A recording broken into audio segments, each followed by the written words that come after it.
இந்த காலத்தில் ஒரு சாமியார் அவரை தேடி ஒரு சீடன் வந்தான்.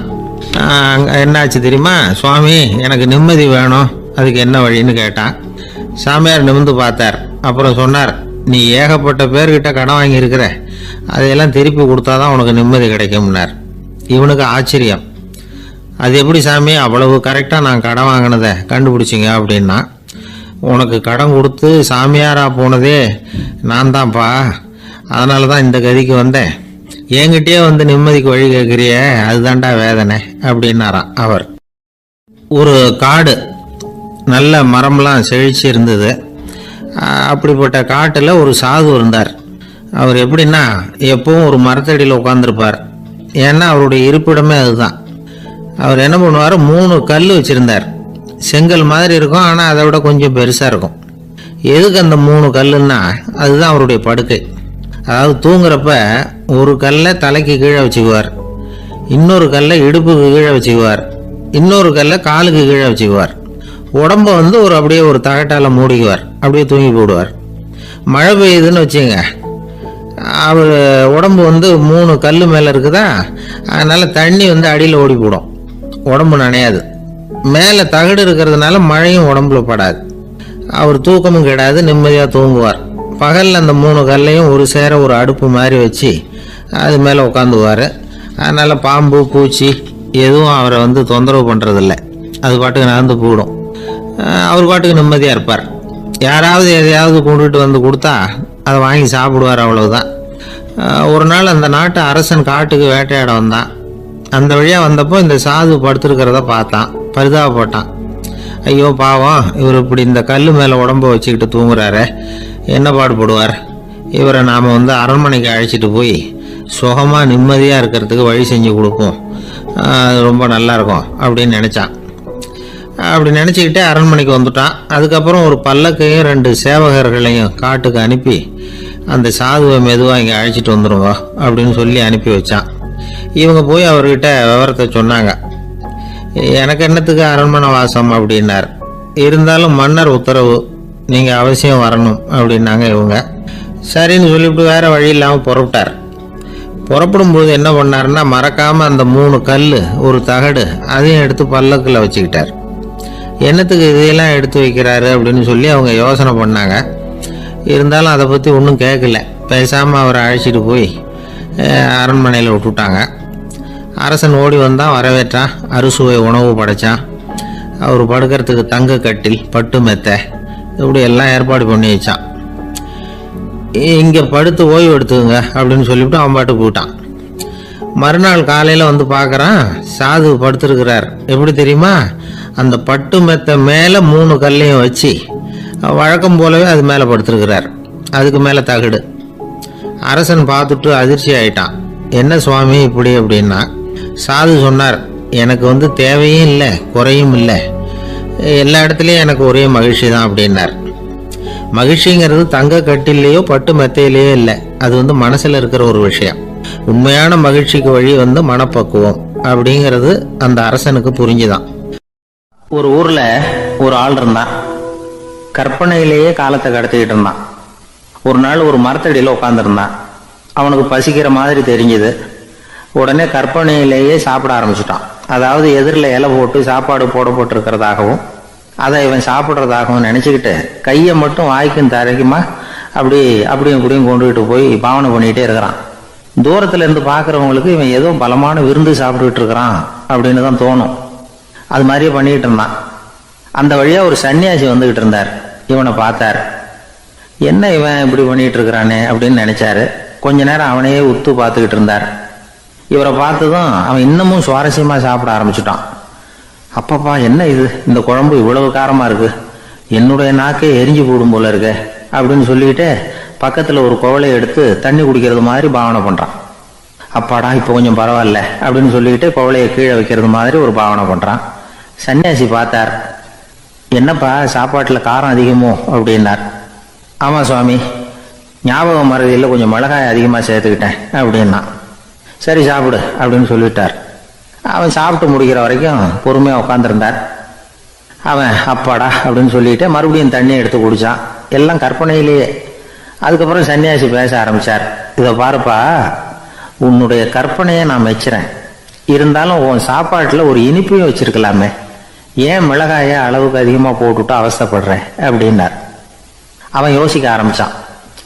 அதுக்கப்புறம் இவர் சொன்னார், இதை பாருப்பா, இனிமேல உன்னுடைய கற்பனையும் உயர்ந்ததாக இருக்கட்டும் அப்படின்னு உபதேசம் பண்ணிவிட்டு போனார். எப்பவும் உயர்வை பற்றியே சிந்திக்கணும்.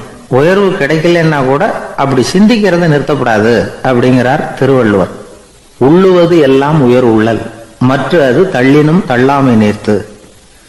ஊக்கம் இல்லாமல் உலகத்தில் வாழ்ந்து பிரயோஜனம் இல்லை. அதனால உயர்வாகவே சிந்திக்கணும். அது நம்மளை ஊக்கப்படுத்தும். இது பெரிய ஒரு வாக்கு. இந்த உலகத்துல கற்பனையிலேயே வாழ்கிற சில கஞ்சர்களும் உண்டு. அதாவது 2 கஞ்சர்கள் 2 பேரும் பக்கத்து பக்கத்து ஊர்ல இருந்தாங்க. பொங்கல் சமயம் ஒரு கஞ்சன் தன்னுடைய மகனை கூப்பிட்டான். இதை பாருப்பா, பக்கத்து ஊர்ல என்னுடைய நண்பன் ஒருத்தன் இருக்கிறான், அவனுக்கு பொங்கல் பரிசு ஏதாவது கொடுக்கணும். நான் ஒரு 4 ஆட்டுக்குட்டியை தரேன், நீ கொண்டுகிட்டு போய் கொடுத்துட்டு வந்து விடுறியா அப்படின்னு கேட்டான். சரி, நான் புள்ள ஒரு பைய கையில் எடுத்துக்கோன்னா அவன் எடுத்துக்கிட்டான். இந்த ஆட்டுக்குட்டி பிடிச்சிக்கோ அப்படின்னு சொல்லி ஒவ்வொன்றா போடுறேன் பார் அப்படின்னு சொல்லிட்டு 1 2 3 4 அப்படின்னு எண்ணிக்கிட்டே வெறும் சைகையாலேயே ஆட்டுக்குட்டியை பிடிச்சி போடுறது மாதிரி பாவனை பண்ணிக்கிட்டு இருக்கிறான். அவன் பிள்ளையும் அதை ரொம்ப அக்கறையாக வாங்கிக்கிறது மாதிரி வாங்கிக்கிட்டு அந்த பையை தூக்கிக்கிட்டு அடுத்த ஊருக்கு போகிறான். இவன் அங்கே போய் சேர்ந்த நேரத்தில் அந்த கஞ்சன் ஊரில் இல்லை, எங்கேயோ வெளியில் போயிருக்கிறான். அவனோட புள்ள மட்டும்தான் வீட்டில் இருந்தான். இவன் அவன்கிட்ட, இதை பாரு, எங்கள் அப்பா உங்கள் அப்பாவுக்கு ஆட்டுக்குட்டி கொடுத்து அனுப்பியிருக்கிறாரு, பிடிச்சிக்கோ அப்படின்னு சொல்லி பாவனையிலேயே ஒவ்வொன்றா எடுத்து அவன்கிட்ட கொடுத்துட்டான். அவனும் வாங்கிட்டான் வாங்கிறது மாதிரி. அப்புறம் சொன்னான், சரிப்பா, நானும் பதிலுக்கு ஏதாவது ஒன்றுகிட்ட கொடுக்கணும் இல்லையா, அதனால் அந்த பைய பிடி, ஒரு 10 எலுமிச்சம்பழம் தரேன், பதிலுக்கு அதை நீ எடுத்துகிட்டு போ அப்படின்னு சொல்லி கையாலேயே ஒவ்வொன்றா எடுத்து போடுறது மாதிரி பாவனை பண்ணிவிட்டான். அவனும் ரொம்ப நன்றி அப்படின்னு சொல்லிவிட்டு அதை வாங்கிட்டு போயிட்டான். கொஞ்ச நேரம் கழிச்சு வெளியில் போயிருந்த அப்பங்காரன் திரும்பி வந்தான். உள்ள சொன்னான், அப்பா, உன்னோட நண்பர் அவருடைய மகன் மூலமாக உனக்கு 6 ஆட்டுக்குட்டி கொடுத்து அனுப்பியிருந்தார், நானும் பதிலுக்கு ஒரு 10 எலுமிச்சம்பழம் கொடுத்து அனுப்பியிருக்கிறேன் அப்படின்னா. எப்படிடா கொடுத்தேன்னு கேட்டார் அப்பா. இப்படி தான் கொடுத்தேன்னு சொல்லி சைகையிலேயே காட்டினான். இதை பார்த்ததும் அப்பங்காரனுக்கு பயங்கரமாக கோபம் வந்துட்டுது. பலார்னு அரைஞ்சுட்டான் பையனு. ஏன்பா அரைஞ்ச? 10 எலுமிச்சம்பழம் கொடுத்துட்டேனே அப்படிங்கிறதுக்காகவா அப்படின்னு கேட்டான். அது கூட பரவாயில்ல, நீ காட்டுற சைகையை பார்த்தா ஆரஞ்சு பழம் சைஸுக்கு இருக்குதே, அவ்வளவு பெருசா ஏன் கொடுத்த? அதுதான் எனக்கு கோபம் அப்படி. ஒரே ஒரு ஊர், அந்த ஊருக்கு பேரு கொடையாளிப்பட்டி. அந்த பேருக்கு தகுந்த மாதிரி தான் அந்த ஊர் மக்களும். யார் என்ன கேட்டாலும் இல்லைன்னு சொல்லாம கொடுப்பாங்க. கொடையாளிகள் நிறைந்த ஊர். இனாமா மட்டும் இல்லை, கடனாகவும் பணம் கொடுப்பாங்க. யாருக்காவது அவசரமாக பணம் தேவைப்பட்டதுன்னு வச்சுக்கோங்க, அந்த ஊருக்கு போய் வாங்கிக்கலாம். பத்திரம் தேவையில்லை, சாட்சி தேவையில்லை, ஜாமீன் தேவையில்லை, எந்த உத்தரவாதமும் கேட்காம பணம் கொடுத்துருவாங்க. நம்மளால் ஒருத்தனுக்கு பணம் தேவைப்பட்டது, சொந்த பந்தமெல்லாம் கேட்டு பார்த்தா யாரும் கொடுக்குற வழியாக தெரியல. எல்லாரும் அவங்கவுங்க சௌரியத்தை பார்க்குறவங்க, அடுத்தவங்க சௌரியத்தை பற்றி கவலைப்படாதவங்க. இவன் எல்லாரையும் கேட்டு பார்த்துட்டு சோர்ந்து போய் உக்காந்துட்டான். அந்த நேரம் தான் கொடையாளிப்பட்டியை பற்றி கேள்விப்பட்டான். அப்படி ஒரு ஊர் இருக்கிறது தெரிஞ்சதும் அந்த ஊருக்கு வழி கேட்டுக்கிட்டு ஒரு நாள் புறப்பட்டு போனான். வயல்காட்டு வழியாக போக வேண்டியிருந்தது. மெதுவாக நடந்து ஊர் எல்லைக்கு வந்துட்டான். 2 பக்கமும் விவசாய வேலைகள் மும்முரமாக நடந்துக்கிட்டு இருக்குது. ஏறு உழுதுகிட்டு இருக்கிறாங்க. அப்போ அங்கே ஒரு ஆளை பாம்பு கடிச்சுட்டுது. பக்கத்தில் வேலை செஞ்சுக்கிட்டு இருந்தவங்க ஓடி வந்தாங்க. அவசரமாக செய்ய வேண்டிய முதல் உதவியெல்லாம் செஞ்சு பார்த்தாங்க, பலன் இல்லை. அந்த ஆள் செத்து போட்டான். அவன் செத்து விட்டான்னு தெரிஞ்சதும் அவனை தூக்கி வரப்பு மேலே போட்டுட்டு எல்லாரும் அவங்கவுங்க வேலையை கவனிக்க ஆரம்பிச்சிட்டாங்க. அங்கே ஒரு ஆள் இவனை பார்த்து சொன்னான், ஐயா, நீங்கள் போகிற வழியில் இவன் சொந்தக்காரன் இவனுக்கு சோறு கொண்டுகிட்டு வருவான், இவன் இங்கே செத்து விட்டான்னு அவன்கிட்ட சொல்லிவிடுங்க அப்படின்னா. இவனுக்கு ரொம்ப ஆச்சரியம். என்னடா இது, பாம்பு கடிச்சுட்டுதுன்னதும் பதறி அடிச்சுக்கிட்டு ஓடி வந்தாங்க, செத்து விட்டான்னதும் பேசாமல் தூக்கி போட்டுட்டு போயிட்டாங்க அப்படின்னு நினச்சிக்கிட்டே நடந்து போகிறான். எதிரில் சோறு கொண்டுகிட்டு ஒரு ஆள் வந்தான். இவன் விவரத்தை சொன்னான். அங்கே அவங்க சொந்தக்காரன் பாம்பு கடிச்சு செத்து போட்டான் அப்படின்னா. அவன் கொஞ்ச நேரம் அமைதியாக நின்னான். அதுக்கப்புறமா அங்கேயே வரப்பில் உட்காந்து கொண்டுகிட்டு வந்த சோத்தை தானே சாப்பிட்டு முடித்தான். பேசாமல் எழுந்திரிச்சு திரும்பி போயிட்டான். கொஞ்சம் கூட பதறல, அழலை. இப்படியும் ஒரு ஊரா அப்படின்னு நினச்சி ஆச்சரியப்பட்டுக்கிட்டே இவன் ஊருக்குள்ளே போனான். ஒரு பெரிய மனுஷனை பார்த்து பணம் கேட்டான். அவரும் இவனோட பேரையும் ஊரையும் மட்டும் விசாரிச்சுக்கிட்டு தேவையான பணத்தை கொடுத்துட்டார். பணத்தை வாங்கிட்ட பிறகு தன்னுடைய மனசை அரிச்சுக்கிட்டு இருந்த அந்த விஷயத்தை பற்றி கேட்டான். ஐயா, வழியில் ஒருத்தன் செத்துட்டான், அவனை அப்படியே தூக்கி வரப்பில் போட்டுட்டு எல்லாரும் வயல்வெளி வேலைகளை பார்த்துக்கிட்டு இருக்கிறாங்களே அப்படின்னா. இதுக்கு அந்த பெரியவர் சொன்னார், ஆமாம் அப்படித்தான் செய்வோம், வேலை முடிஞ்சு வீட்டுக்கு திரும்புகிறப்போ அவனை தூக்கிட்டு வந்து அடக்கம் பண்ணிடுவோம் அப்படின்னார். ரொம்ப ஆச்சரியமாக இருக்கு அப்படின்னா. ஏன் உங்கள் ஊரில் யாராவது செத்துட்டா என்ன பண்ணுவீங்க அப்படின்னு கேட்டார். என்ன இப்படி கேட்குறீங்க, எங்கள் ஊரில் எல்லாம் பணத்தை தூக்க விட மாட்டாங்க, ஒப்பாரி வைப்பாங்க, கட்டி புரண்டு அழுது புலம்பி தீர்த்துருவாங்க அப்படின்னா. இவன் பெரியவர் பார்த்தார், அவங்ககிட்ட கொடுத்த பணத்தை லபக்குன்னு பறிச்சுக்கிட்டார், திருப்பி வாங்கிக்கிட்டார். இவன் பதறி போய் நிற்கிறான். அவர் சொன்னார், பணத்தையே விட மாட்டேன்னு கட்டுப்பிடிச்சி அழுதா நான் கொடுத்த பணத்தை மட்டும் எப்படி திருப்பி கொடுக்க போற, போயிட்டு வா அப்படின்னு விரட்டி விட்டாராம். இந்த கதையை நண்பர் ஒருத்தர் சொன்னார். கதை வேடிக்கையாக தெரிஞ்சா கூட இதில் கருத்து உண்டு. பணம் பிணம் இது ரெண்டையுமே விடுறதுக்கு அவ்வளவு சுலபமாக மனம் வர்றதில்லை. இந்த ரெண்டு விஷயங்கள்லேயும் அறிவார்ந்த செயல்பாடு தேவை. ஒரு பேருந்து மரத்தில் மோதி விட்டது, எல்லாரும் அடிபட்டு முனைகிட்டு கிடக்கிறாங்க. டிரைவர் கண்டக்டர் இவங்களுக்கும் அடி, அவங்களும் ஒரு பக்கம் கிடக்கிறாங்க. ஒரு மூலையில் கிடக்கிற ஒருத்தன் மெதுவாக முக்கி முனகி கண்டக்டர்னு சத்தம் போடுறான். கண்டக்டர் மெதுவாக நகர்ந்து அவங்ககிட்ட போய் என்னன்னு விசாரிக்கிறார். அவன் ரொம்ப சிரமப்பட்டு வாயை திறந்து ஒரு 15 காசு சில்லற பாக்கி அப்படின்னானா. ஒரு ஊரில் ஒருத்தர் இருந்தார், ரொம்ப நல்லவர், யாருக்காவது ஏதாவது கொடுத்துக்கிட்டே இருப்பார், கொடையாளி. தினமும் யாராவது ஒருத்தருக்கு ஏதாவது கொடுக்கலன்னா அவருக்கு தூக்கம் வராது, அப்படி ஒரு பழக்கம். அது மட்டும் இல்லை, அவர் கொடுக்கறது அடுத்தவங்களுக்கு தெரியாது, அவ்வளவு ரகசியமாக அதை கொடுப்பார். வலது கை கொடுக்கறது இடது கைக்கு தெரியக்கூடாதுன்னு சொல்லுவாங்கல்ல, அது மாதிரி அவர். ஒரு நாள் ராத்திரி அவர் ஏற்கனவே தயாராக கட்டி வச்சிருந்த பணம் முடிச்ச கையில் எடுத்துக்கிட்டு வீட்டை விட்டு வெளியில் வந்தார். தெருவில் இறங்கி நடந்தார். இன்னைக்கு யாருக்கு தர்மம் செய்யறது அப்படின்னு யோசனை பண்ணிட்டு இருட்டில் நடந்து வந்துகிட்டு இருக்கிறார். யாரோ ஒருத்தர் எதிரில் வர்றது மாதிரி தெரிஞ்சுது. உடனே அவர் கிட்ட போனார். தன்கிட்ட இருந்த பணம் முடிச்சு அவசரமா அவர் கையில திணிச்சுட்டு திரும்பி வந்துட்டார். அப்பாடா, ஒரு வழியா யாருக்கும் தெரியாம இன்னைக்கு தர்மம் பண்ணியாச்சு அப்படிங்கிற மகிழ்ச்சி, மன நிறைவு அவர் முகத்துல. நிம்மதியா தூங்கினார். அப்புறம் எழுந்திரிச்சார். மறுநாள் காலையில ஊரு பூரா ஒரே பேச்சு. என்ன பேச்சுன்னா, நேற்று ராத்திரி ஒரு திருடன் கையில யாரோ பணத்தை கொடுத்துட்டு போயிருக்கிறாங்க அப்படின்னு எல்லாரும் பேசிக்கிட்டு இருக்கிறாங்க. இதை கேள்விப்பட்டதும் அந்த பெரியவருக்கு ரொம்ப வருத்தமா போச்சு. அடடா, போயும் ஒரு திருடனுக்கா உதவி பண்ணியிருக்கிறோம், பிரயோஜனம் இல்லாம போட்டுதே அப்படின்னு நினைச்சார். சரி, இன்னைக்கு யாருக்காவது உதவி பண்ணணும் அப்படின்னு முடிவு பண்ணினார். ராத்திரி நேரம் வந்தது. இவர் வழக்கம் போல தெருவில் இறங்கி நடந்தார். கையில பணம் முடிச்சு. எதிரில் ஒரு பெண் உருவம் மங்களா தெரிஞ்சது. இவர் உடனே அந்த பெண் கிட்ட பணத்தை கொடுத்துட்டு திருப்தியா திரும்பி வந்துட்டார். மறுநாள் காலையில ஊர் பூரா என்ன பேசிக்கிட்டாங்க தெரியுமா? நேற்று ராத்திரி நெறி தவறி நடக்கிற ஒரு பெண்ணின் கையில யாரோ பணத்தை வச்சுட்டு போயிருக்கிறாங்க அப்படின்னு எல்லாரும் பேசிக்கிறாங்க.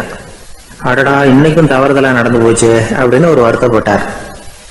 இருக்கட்டும், இன்னைக்கு ஏதாவது தர்மம் பண்ணுவோம் அப்படின்னு நினைச்சுக்கிட்டாரு. 3வது நாள் ராத்திரியும் புறப்பட்டார். இப்பவும் எதிரில் ஒருத்தர் வந்தார். இவர் பணத்தை கொடுத்தார், திரும்பி வந்துட்டார். மறுநாள் மக்கள் என்ன பேசிக்கிட்டாங்கன்னா, நேற்று ராத்திரி ஒரு செல்வந்தர் கையில யாரோ பணத்தை கொடுத்துட்டு போயிருக்கிறாங்க அப்படின்னு பேசிக்கிட்டாங்களாம். அவருக்கு ரொம்ப வருத்தமா போட்டுது. என்ன இது, தினம் இப்படி ஆகிட்டு இருக்குதே அப்படின்னு நினைச்சுக்கிட்டே படுத்து தூங்கினார். அன்னைக்கு ராத்திரி ஒரு கனவு. அந்த கனவுல இறைவன் வந்து சொன்னாராம், இத பாருப்பா, நீ கொடுத்த தர்மம் வீணா போயிடல. உன்கிட்ட பணம் வாங்கின அந்த திருடன் திருந்திட்டான், அந்த பொண்ணும் திருந்திட்டா, அந்த செல்வந்தனும் கொடையாளி ஆயிட்டான், எல்லாருக்கும் உதவி பண்ண ஆரம்பிச்சுட்டான் அப்படின்னு சொன்னாராம். இந்த கதையை சொன்னவர் யாருன்னா நபிகள் நாயகம். இதுல உள்ள கருத்து என்னன்னா, நல்ல மனசோட தர்மம் பண்ணுனா அது வீணா போறதில்லை. இன்னொரு கருத்து, தர்மம் வந்து தன்னை மட்டுமல்ல அடுத்தவங்களையும் தீமையிலிருந்து காப்பாற்றும். இதுதான் நாம புரிஞ்சுக்க வேண்டியது. இந்த காலத்திலயும் இது மாதிரி சில சம்பவங்கள் நடக்கிறது உண்டு. ஒரு பெரியவர் இருட்டில் நடந்து வந்துகிட்டு இருந்தாரு. எதிரில் வந்த ஒருத்தன் வலுக்கட்டாயமா ஒரு கையை பிடிச்சி ஒரு பண முடிப்பை கொடுத்து வச்சுக்க சொல்லிவிட்டு விலகி போட்டான். பெரியவருக்கு ஆச்சரியம், இந்த காலத்திலயும் இப்படி வலது கை கொடுக்கறது இடது கைக்கு தெரியக்கூடாதுன்னு நினைக்கிற கொடையாளிகள் உண்டு போல இருக்கு அப்படின்னு யோசனை பண்ணிக்கிட்டே நடந்தார். கொஞ்ச தூரம் போயிருப்பாரு. அதுக்குள்ள அதே ஆள் திரும்பி வந்தான். கொடுத்த பண முடிப்பை திருப்பி கொடுங்க அப்படின்னு கேட்டு வாங்கிட்டான். இவருக்கு ஒன்றும் புரியல. ஏன் இப்படி பண்றேன்னார். அது ஒண்ணும் இல்லைங்க, கொஞ்ச நேரம் இதை உங்ககிட்ட கொடுத்து வச்சிருந்தேன் அவ்வளவுதான் அப்படின்னா. ஏன்னு கேட்டார். என்னை பின்னாடி போலீஸ் தேடிக்கிட்டு வந்துகிட்டு இருக்குது, அதுதான் அப்படி பண்ணேன். இப்போ போயிட்டு இனிமே ஒன்றும் பயம் இல்லை அப்படின்னு சொல்லிட்டு அவன் பாட்டுக்கு நடந்து போறான். இமயமலை அடிவாரத்தில் ஒரு மடம். அங்கே ஒரு சன்னியாசி இருந்தார். அவர்கிட்ட ஒருத்தர் வந்தார். சுவாமி, ஆசையை உதற நினைக்கிறேன், முடியல, ஒட்டிக்கிட்டே வருது அப்படின்னாராம். இப்படி உட்கார ஒரு கதை சொல்கிறேன் அப்படின்னு சொல்லி அவர் சொல்ல ஆரம்பித்தாராம். அவர் சொன்ன கதை என்னன்னா, ஒரு ஊரில் ஒரு ஆள் இருந்தான். அவன் பேர் குப்புசாமி. அவன்கிட்ட எப்பவும் ஒரு பழைய தொப்பி இருக்கும், விடவே மாட்டான். அதனால் அவனை எல்லாரும் தொப்பி சாமி அப்படின்னு தான் கூப்பிடுறது வழக்கம். ஒரு புது தொப்பி வாங்கிக்கப்படாதாப்பா அப்படின்னு நண்பர்கள்லாம் சொல்லி பார்த்தாங்க. பணத்துக்கு எங்கே போவேன் அப்படின்னு விட்டானா. பணம் வச்சிருக்கான், செலவு பண்ண மனசு வரல. மகா கஞ்சன்.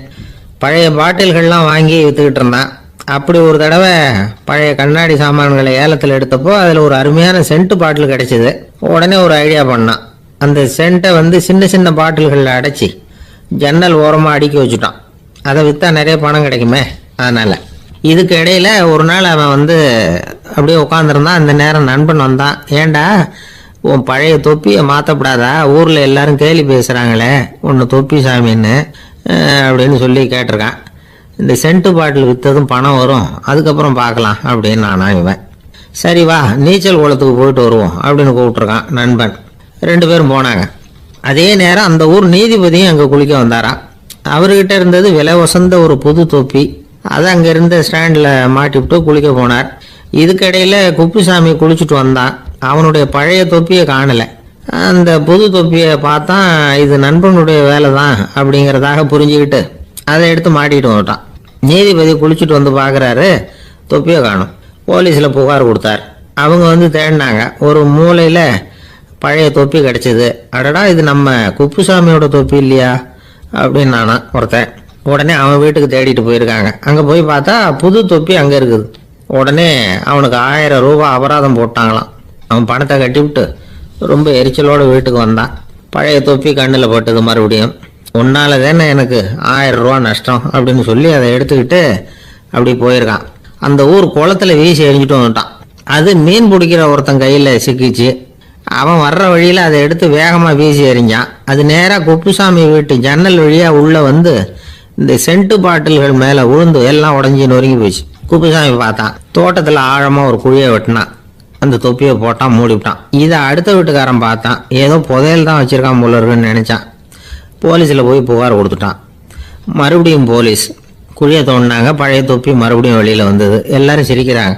அன்னைக்கு ராத்திரியே அந்த தொப்பியை எடுத்துக்கிட்டு நேராக புறப்பட்டான். ஒரு கல்லில் அதை சேர்த்து கட்டி குடிநீர் தொட்டி இருக்கும்ல, அதில் போட்டுட்டு வந்துட்டான். இனிமேல் என்ன பண்ணும் பார்ப்போம்னு. ஒரு நாள் திடீர்னு குழாயெல்லாம் அடைப்பட்டு போச்சு. மாநகராட்சி அலுவலர்கள் என்னன்னு பார்த்தா அந்த பழைய தொப்பி குழாயை அடைச்சிக்கிட்டு இருக்குது. இது குப்புசாமியோட தொப்பிங்கிறது தான் எல்லாருக்கும் தெரியுமே. உடனே குடிநீரை பாழாக்கணத்துக்காக குப்புசாமிக்கு கோர்ட்டு 2500 ரூபாய் அபராதம் போட்டுவிட்டுது. அதையும் கட்டிவிட்டு வெளில வந்தான். கடைசியாக முடிவு பண்ணான். ஒரு நெருப்பு குச்சியை கிழிச்சான். தொப்பியை கொளுத்தினான். எரிஞ்சது. எடுத்து வெளில எரிஞ்சான். கொஞ்ச நேரத்தில் தீ அணைப்பு படம் வந்துட்டுது. ஆமாம், இவன் எடுத்து எரிஞ்சது வெளியில் விழுந்து வீட்டுக்கு ஊரே பற்றிக்கிட்டு எரிய ஆரம்பிச்சுட்டுது. அவனோட பணத்தாசையும் அதோட சேர்ந்து எரிஞ்சு போச்சான். இப்படி ஒரு கதை. இந்த கதையை சொல்லி முடித்தார் அந்த இமயமலை அடிவாரத்தில் இருந்த சன்னியாசி. இப்போ அந்த குப்புசாமி எங்கே இருக்கிறான்னு கேட்டார் எதிரில் இருந்தவர். இதோ உன் எதிரிலே இருக்கிறான், நான் தான் அந்த குப்புசாமி அப்படின்னாரான் அந்த சன்னியாசி. அந்த குப்புசாமி கிட்ட இருந்தது மாதிரி ஒரு பழைய தொப்பி நம்ம ஒவ்வொருத்தர்கிட்டையும் உண்டு. அதை எப்படி தொலைக்கிறதுன்னு தெரியாமல் தடுமாறிக்கிட்டு இருக்கிறோம். அது என்ன தொப்பிங்கிறீங்களா? அதுதான் நம்மை சூழ்ந்திருக்கிற மாயை அப்படிங்கிறார் சுவாமி சின்மயானந்தர். மெய்ஞானம் கிடைக்கிறப்போ மாயை எரிஞ்சு போகும் அப்படிங்கிறது அவருடைய கருத்து. நம்மால் ஒருத்தர் வேகமாக ஓடி வந்தார். காலில் மாட்டியிருந்த பழைய செருப்பு 2 ஆவேசமாக தூக்கி ஒரு கிணத்துல போட்டுட்டு வெறுங்காலோட நடந்து வந்துகிட்டு இருக்கிறார். ஏன் அப்படி பண்ணீங்க அப்படின்னு கேட்டோம். அந்த செருப்புக்கு சொந்தக்காரன் பின்னாடி வந்துகிட்டு இருக்கிறான், அதனால அப்படி பண்ணேன் அப்படிங்கிறார் இவர். ஒரு ஆள் இருந்தான், நிறைய பணம் சம்பாதிச்சான்.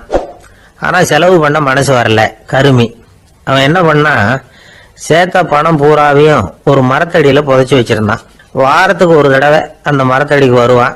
புதைச்ச இடத்த ஆவலோடு பார்த்துக்கிட்டு இருப்பான். அதுக்கப்புறம் போயிடுவான். அவ்வளவுதான். ஒரு நாள் ஒரு திருடன் வந்தான். இவன் புதைச்சி வச்சிருந்ததெல்லாம் எடுத்துட்டு போட்டான். இது தெரிஞ்சு போச்சு. அந்த கருமி புலம்ப ஆரம்பிச்சிட்டான். இவன் புலம்பலை கேட்டதும் அக்கம் பக்கத்தில் இருந்தவங்க எல்லாம் ஓடி வந்தாங்க. என்ன விஷயம்னு விசாரிச்சாங்க. இவன் சொன்னான். ஒரு பெரியவர் கேட்டார், ஏப்பா வாரம் வந்து இந்த இடத்த பார்க்கறதாக சொன்னியே, எப்போவாவது இதில் இருக்கிற பணத்தை எடுத்து செலவு பண்ணியிருக்கியா அப்படின்னு கேட்டார். நான் அப்பப்போ வந்து அதை பார்க்கறது தான் வழக்கம், அதை தொட்டதே இல்லைன்னு அவன். சரி, அப்படின்னா இப்போவும் நீ அதே மாதிரி வாரம் ஒரு தடவை வந்து இந்த இடத்த பார்த்துட்டு போகலாமே அப்படின்னாராம் அந்த பெரியவர். அதுவும் சரிதானே, எவ்வளவு காலமானாலும் அவன் அந்த பணத்தை எடுத்து செலவு பண்ண போறதில்ல. அப்படி இருக்கிறப்ப உள்ளே பணம் இருந்தாலும் ஒண்ணுதான், இல்லாம போனாலும் ஒண்ணுதான். இதுல இருந்து என்ன புரியுதுன்னா, ஒருத்தர்கிட்ட இருக்கிற பணத்தை கொண்டு அவர் பணக்காரரா ஏழையா அப்படின்னு முடிவு செய்யறது சரியில்லை. அந்த செல்வத்தை அனுபவிக்கிற திறன், பயன்படுத்துற திறன், அதை வச்சுதான் அவர் ஏழையா பணக்காரரா அப்படிங்கிறத நிர்ணயம் பண்ணணும். அதுதான் சரி. செலவு பண்ண தெரியாதவன் சேகரம் பண்ணிட்டே இருக்கிறதுனால என்ன பிரயோஜனம்? தலைமுடியே இல்லாதவன் தாராளமா சீப்புகளை வாங்கி சேகரம் பண்றது மாதிரி தானே இது. சில சமயம் செலவு பண்ண நாம தயாரா இருந்தா கூட அந்த செல்வம் நமக்கு பயன்படுறதில்லை. அரேபியாவில் ஒரு நகை வியாபாரி விலை உயர்ந்த முத்துக்களை எல்லாம் அவர் வச்சு வியாபாரம் பண்ணிட்டு இருந்தார். அவர் ஒரு சமயம் ஒரு பாலைவனம் வழியா போயிட்டு இருக்கிறார் ஒட்டகத்துல. அப்போ திடீர்னு கடுமையான புயல் வீச ஆரம்பிச்சுட்டுது. திசை தவறி இவர் எங்கேயோ வந்துட்டார். கூட வந்தவங்களையும் காணல, எங்க போனாங்களோ தெரியல. இவர் ரொம்ப பயந்து போய் அங்கே எங்கேயுமா அலைஞ்சு திரியிறார். வழியே தெரியல. பசி கடுமையாயிட்டுது. ஒட்டகத்து முதுகுல ஒரு மூட்டை இருந்தது. அதை பிரிச்சு பார்த்தார். உள்ள ஏதாவது இருக்கான்னு தேடி பார்க்கிறார். அது வரைக்கும் கண்ணில் தட்டுப்படாத அபூர்வமான ஒரு பை கண்ணில் பட்டுது. ஆஹா, அதுல ஏதாவது சாப்பிட்றதுக்கு இருக்கும் அப்படின்னு நினைச்சு ஆவலா அதை பிரிச்சு பார்க்கிறார்.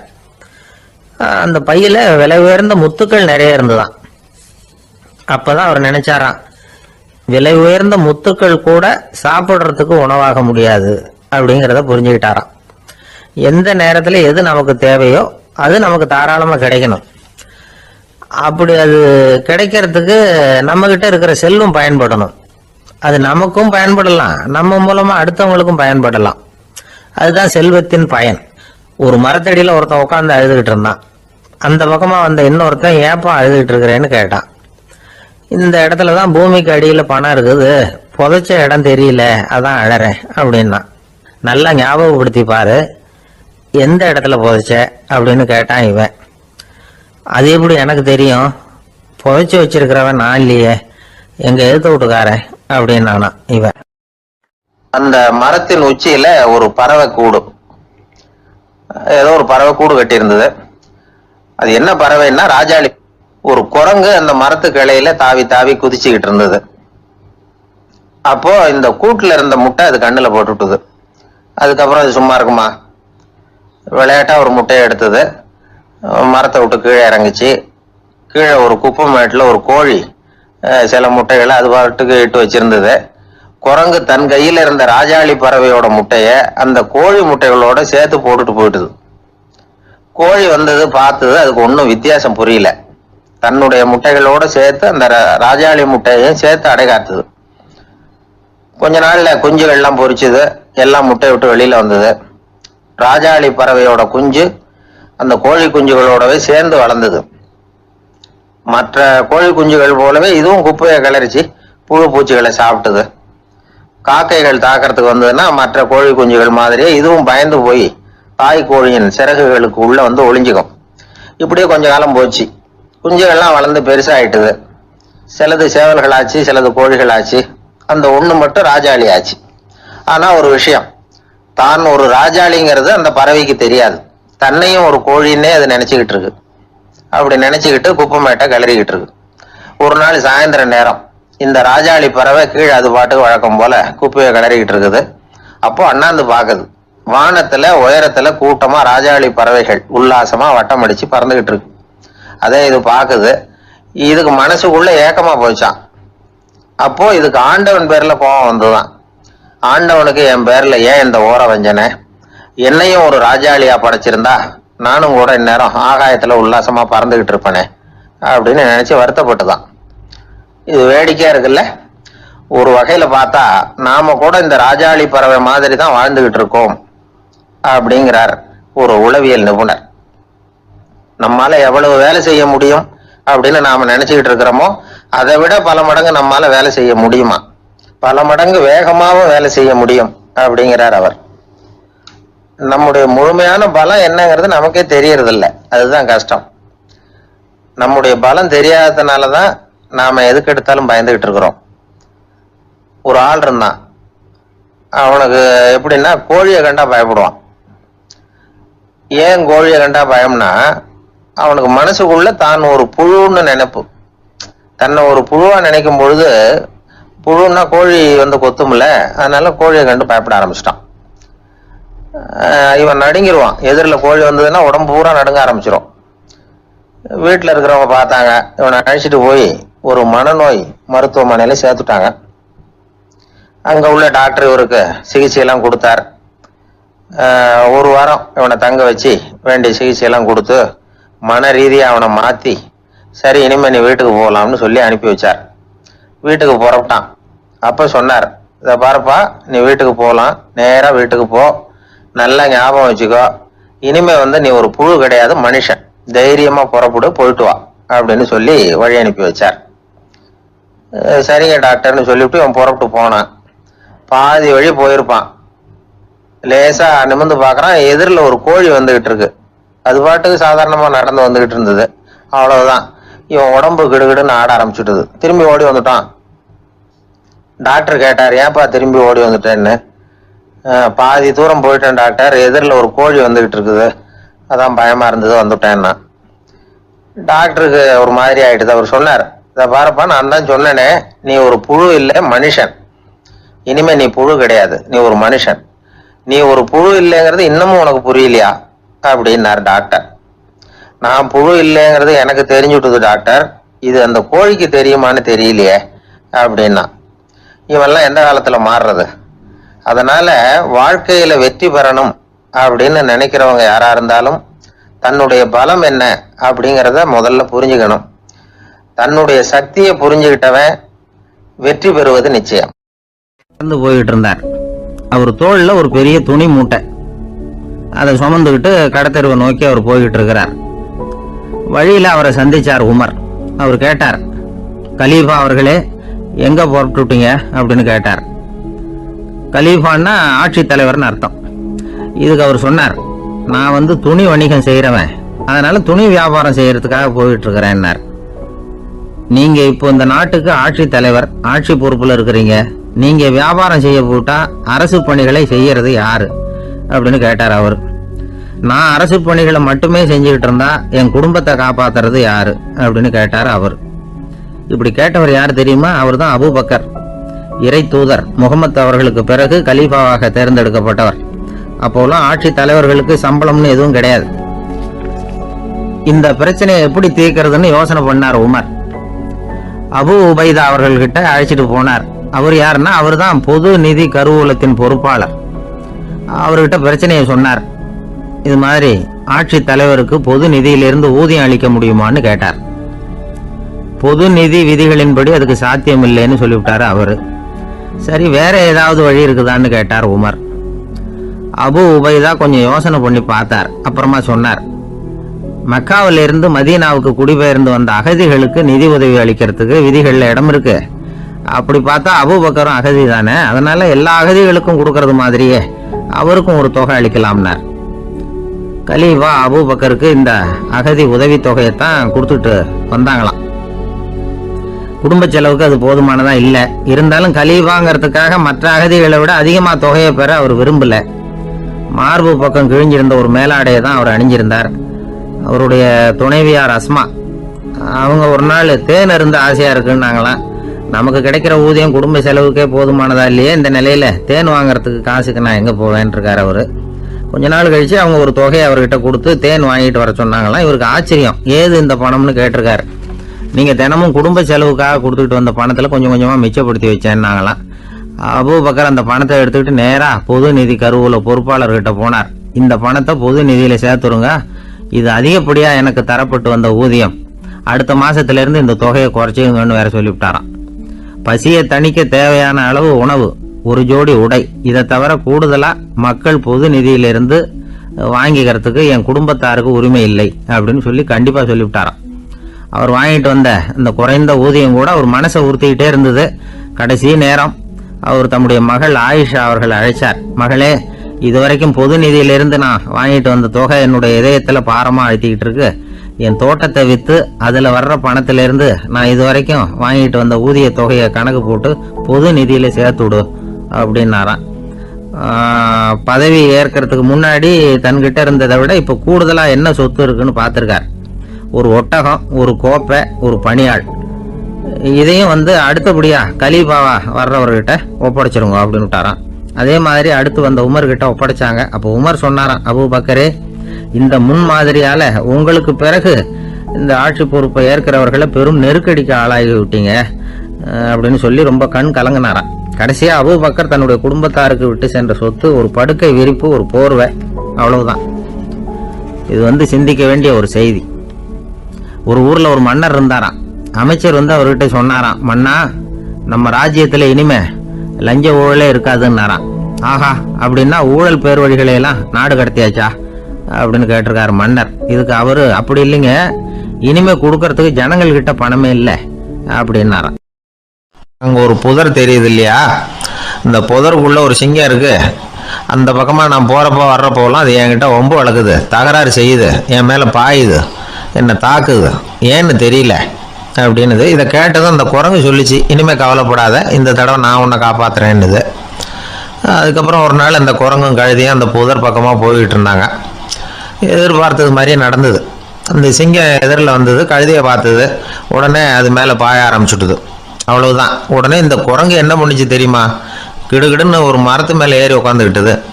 அங்கே உட்காந்துக்கிட்டு கீழே அந்த கழுதியும் சிங்கமும் போடுற சண்டையை வேடிக்கை பார்க்க ஆரம்பிச்சுட்டுது. கொஞ்ச நேரம் கழித்து அடிபட்ட காயத்தோடு அந்த கழுதை மெதுவாக நடந்து வந்தது.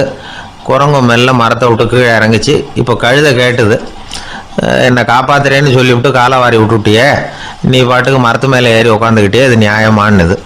குரங்கு பரிதாபமாக அதை பார்த்துது. நான் மரத்து மேலே இருந்து நீங்கள் 2 பேரும் சண்டை போட்டதை பார்த்துக்கிட்டு தான் இருந்தேன். உன்னோட சத்தம் தான் அதிகமாக இருந்தது, அது நீ சிரிக்கிற மாதிரி எனக்கு கேட்டுது, அதனால் நீ தான் ஜெயிச்சுக்கிட்டு இருக்க போல இருக்கு அப்படின்னு நினச்சிவிட்டேன்னுது. இன்றைக்கி பல பேர் இப்படி தான் இருக்கிறாங்களாம். யார் ஜெயிக்கிறாங்க யார் தோக்குறாங்கங்கிறத முகத்தை பார்த்து கூட கண்டுபிடிக்க முடியறதில்ல, பேசுகிற பேச்சை வச்சு கூட கண்டுபிடிக்க முடியறதில்ல. தோற்கிறவங்க கூட சிரிக்கிற மாதிரி முகத்தை வச்சுக்கிறான். இன்றைய மனிதர்கள்கிட்ட ஏகப்பட்ட முரண்பாடுகள். பொய் முகங்களோட உலவுகிறவர்கள் தான் அதிகம். உண்மை முகம் எங்கே இருக்குது அப்படிங்கிறத புரிஞ்சுக்கிட்டு நண்பர்களை தேர்ந்தெடுக்கணும் அப்படிங்கிறது ஒரு முக்கியமான கருத்து. கடவுள் இந்த உலகத்தை படைச்சு விட்டு அதுக்கப்புறமும் கொஞ்ச நாள் இங்கேயே தங்கியிருந்தாராம். அப்போ தான் அவருக்கு ஒரு உண்மை புரிஞ்சுதான், இந்த உலகத்தில் தங்கி இருக்கிறது எவ்வளவு இடைஞ்சல்னு. தினமும் மனிதர்கள் தேடி ஏதாவது புகார் சொல்லிக்கிட்டே இருந்தாங்களாம். எனக்கு அது வேணும் இது வேணும்னு கேட்டுக்கிட்டே இருந்தாங்களாம். சில பேர் வந்தாங்க, நாங்கள் விவசாயம் பண்ணுறோம், தண்ணி இல்லாமல் பயிர் காயுது, எங்களுக்கு மழை வேணும் அப்படின்னாங்க. அவங்க போனதும் அதுக்கப்புறம் சில பேர் வந்தாங்க, நாங்கள் மண்பானை செய்கிறவங்க, நிறைய பானை செஞ்சு வச்சுருக்குறோம், மழை பெஞ்சால் எல்லாம் கரைஞ்சி வீணாக போயிடும், அதனால் இன்றைக்கி மழை பெய்யக்கூடாதுன்னாங்க. கடவுள் பார்த்தார், அவருக்கு என்ன பண்ணுறதுன்னே தெரியல, ஏகப்பட்ட குழப்பம், தலையை பிச்சுக்கலாம் போல் இருந்தது, கிட்டத்தட்ட பைத்தியம் பிடிக்கிற அளவுக்கு ஆயிட்டுது. எல்லாருடைய ஆசைகளையும் அவரால் நிறைவேற்ற முடியல, ஏன்னா ஒன்றுக்கு ஒன்று முரண்பாடாக இருந்தது. ஒரு நாள் தன்னுடைய அமைச்சரவையை கூட்டி ஆலோசனை கேட்டார், என்ன செய்யலாம்னு சொல்லுங்கன்னார். இது என்ன பிரமாதம், பேசாமல் இமயமலை அடிவாரத்தில் போய் உட்காந்துங்க, யாரும் தொந்தரவு பண்ண மாட்டாங்கன்னாங்க. அங்கேயும் மனிதர்கள் வர ஆரம்பிச்சுருவாங்களேன்னார் கடவுள். சரி அப்படின்னா சந்திரனில் போயிருந்துக்கலாமேன்னாங்க. அங்கேயும் மனுஷன் குடி வர போகிறான் அப்படின்னார் கடவுள். வெகு தூரத்துக்கு அப்பால் உள்ள நட்சத்திர மண்டலத்துக்கு போயிடலான்னாங்க. இதெல்லாம் நிரந்தர தீர்வாகாது, நிரந்தரமாக இந்த மனிதனுடைய தொல்லையிலேருந்து நான் விடுபடணும், அதுக்கு ஏதாவது வழி சொல்லுங்கன்னார் கடவுள். ஒரு வயசான ஆள் வந்தார், கடவுளுக்கு காதோட காதாக ஒரு வழியை சொன்னார். கடவுளுக்கு முகம் மலர்ந்தது, அதுதான் சரி, அப்படியே செஞ்சுடலான்னார். அந்த ஆள் சொன்ன ரகசியம் என்ன தெரியுமா, மனிதனால் அடைய முடியாத ஒரு இடம் இருக்குது, அது வேற எங்கேயும் இல்லை, அவனுக்கு உள்ளே இருக்குது, அங்கே போய் மறைஞ்சிங்க, அதுக்கப்புறம் மனிதர்களால் உங்களுக்கு தொந்தரவு இருக்காதுன்னார். மனிதன் நினைக்காத இடம் அதுதான், அதாவது உள்ளுக்குள்ள இருக்கிற உண்மையை புரிஞ்சுக்காம வெளியில எங்கேயோ அது இருக்கிறதாக நினைச்சு வரட்டிக்கிட்டு அலையிறான் மனுஷன். உள்ளே இருக்கிற உண்மை புரிஞ்சா நாம தன்னம்பிக்கையோட தலை நிமிர்ந்து வாழலாம். வேடிக்கையா ஒரு கதை சொல்லுவாங்க, இதை பாருங்க, நம்ம பையன் எங்க பணம் வச்சாலும் எடுத்து விடுறான், என்ன பண்றதுன்னாங்க அம்மா. அப்பா கொஞ்ச நேரம் யோசனை பண்ணார். அதுக்கப்புறம் சொன்னார், அவன் கண்ணில் படாத இடமா நம்ம வீட்டில் இருக்கிறது ஒரே இடம் தான், அங்கே பணத்தை வை திருட்டு போவாதுன்னார். அது எந்த இடம்னு கேட்டாங்க. அதுதான் அவன் பாட புஸ்தகம், அதில் வச்சிரு, அவன் தொடவே மாட்டான். பாட புத்தகத்தை தொடாமல் பரீட்சையில் வெற்றி பெற முடியாது அப்படிங்கிறத புரிஞ்சுக்கணும். உள்ளே இருக்கிற உண்மையை தொடாமல் வாழ்க்கையில் வெற்றி பெற முடியாது. அதனால் உண்மையை புரிஞ்சுக்கிட்டா வாழ்க்கையில் வெற்றி நிச்சயம். துருக்மேனியாவில் அஷ்காபாத் அப்படின்னு ஒரு நகரத்தில் ஒரு புவியியல் விஞ்ஞானி இருந்தார். அவரு ஒரு நாய்க்குட்டி வளர்த்தார். ஒரு நாள் முன்னிரவு நேரம் ஒரு மேஜைக்கு முன்னாடி உட்காந்து அந்த விஞ்ஞானி ஏதோ கணக்கு போட்டுக்கிட்டு இருக்கிறார். அவருக்கு ஒரு சின்ன பெண் குழந்தை, அது தொட்டிலில் தூங்கிட்டு இருக்குது. அந்த நாய்க்குட்டியும் ஒரு மூலையில் படுத்து அது பாட்டுக்கு தூங்கிட்டு இருந்தது. ஒரே அமைதி. அந்த நேரத்தில் திடீர்னு அந்த நாய்க்குட்டி துள்ளி எழுந்திருச்சுது. நேராக குழந்தைகிட்ட ஓடிச்சு. அந்த குழந்தைய அது போட்டிருந்த ட்ரெஸ்ஸோட சேர்த்து கவ்வி தூக்கிக்கிட்டு வாசல் பக்கம் ஓடிச்சு. நாய்க்குட்டி குழந்தைய கவ்வி தூக்க முடியுமாங்கிற சந்தேகம் உங்களுக்கு இல்லையா? நீங்கள் நம்மூர் நாய்க்குட்டியவே பார்த்து பழக்கப்பட்டிருக்கீங்க, அதனால நம்புறதுக்கு சிரமமாக இருக்கும். அந்த ஊர்ல எல்லாம் அது ரொம்ப ஸ்ட்ராங்காக இருக்கும், ஒரு ஏதோ கண்ணுக்குட்டி மாதிரி இருக்கும். விஞ்ஞானி அதை பார்த்துட்டார். உடனே அந்த நாய்க்கு வெறி பிடிச்சிட்டுதுன்னு முடிவு பண்ணிட்டு தன்னோட கை துப்பாக்கி எடுத்துக்கிட்டு ஓடி வந்தார். அவர் வெளியில நாய்க்குட்டி எங்க அப்படின்னு பார்த்து தேடுறார். அந்த நேரத்தில் அந்த வீடு இடிஞ்சு விழுது. காரணம் பூமி அதிர்ச்சி. இப்படி பூமி அதிர்ச்சி உண்டாக போகுதுங்கிறது அந்த நாய்க்குட்டிக்கு முன்னாடியே தெரிஞ்சு போச்சு. அதுதான் குழந்தைய தூக்கிட்டு வெளியில ஓடி வந்திருக்குது. அது மூலமா அந்த குடும்பத்தையே காப்பாத்தி இருக்குது அந்த நாய்க்குட்டி. இந்த சம்பவம் நடக்கிறதுக்கு 3 நாளைக்கு முன்னாடியே சில பிராணிகளுக்கு இப்படி நடக்க போகுதுங்கிறது தெரிஞ்சிருக்குதான். ஆமா, அந்த நகரத்துல 3 நாளைக்கு முன்னாடியே பாம்பு, பல்லி இதெல்லாம் அது தங்கியிருந்த வலையை விட்டு வெளியில ஓடி வந்துட்டுது. அதே மாதிரி அங்கிருந்த புறாவெல்லாம் பறந்து போயிடுச்சான். இதே மாதிரி யுகோஸ்லோவியாவில் கூட ஒரு நகரம், அங்க ஒரு நாள் ராத்திரி ஒரு மிருக காட்சி சாலையில திடீர்னு ஒரு பெரிய கலவரம், கூச்சல், குழப்பம். அங்க இருந்த கழுதை, புலி, யானை, பறவை எல்லாம் கண்ணாபின்னான்னு கத்த ஆரம்பிச்சுட்டுது.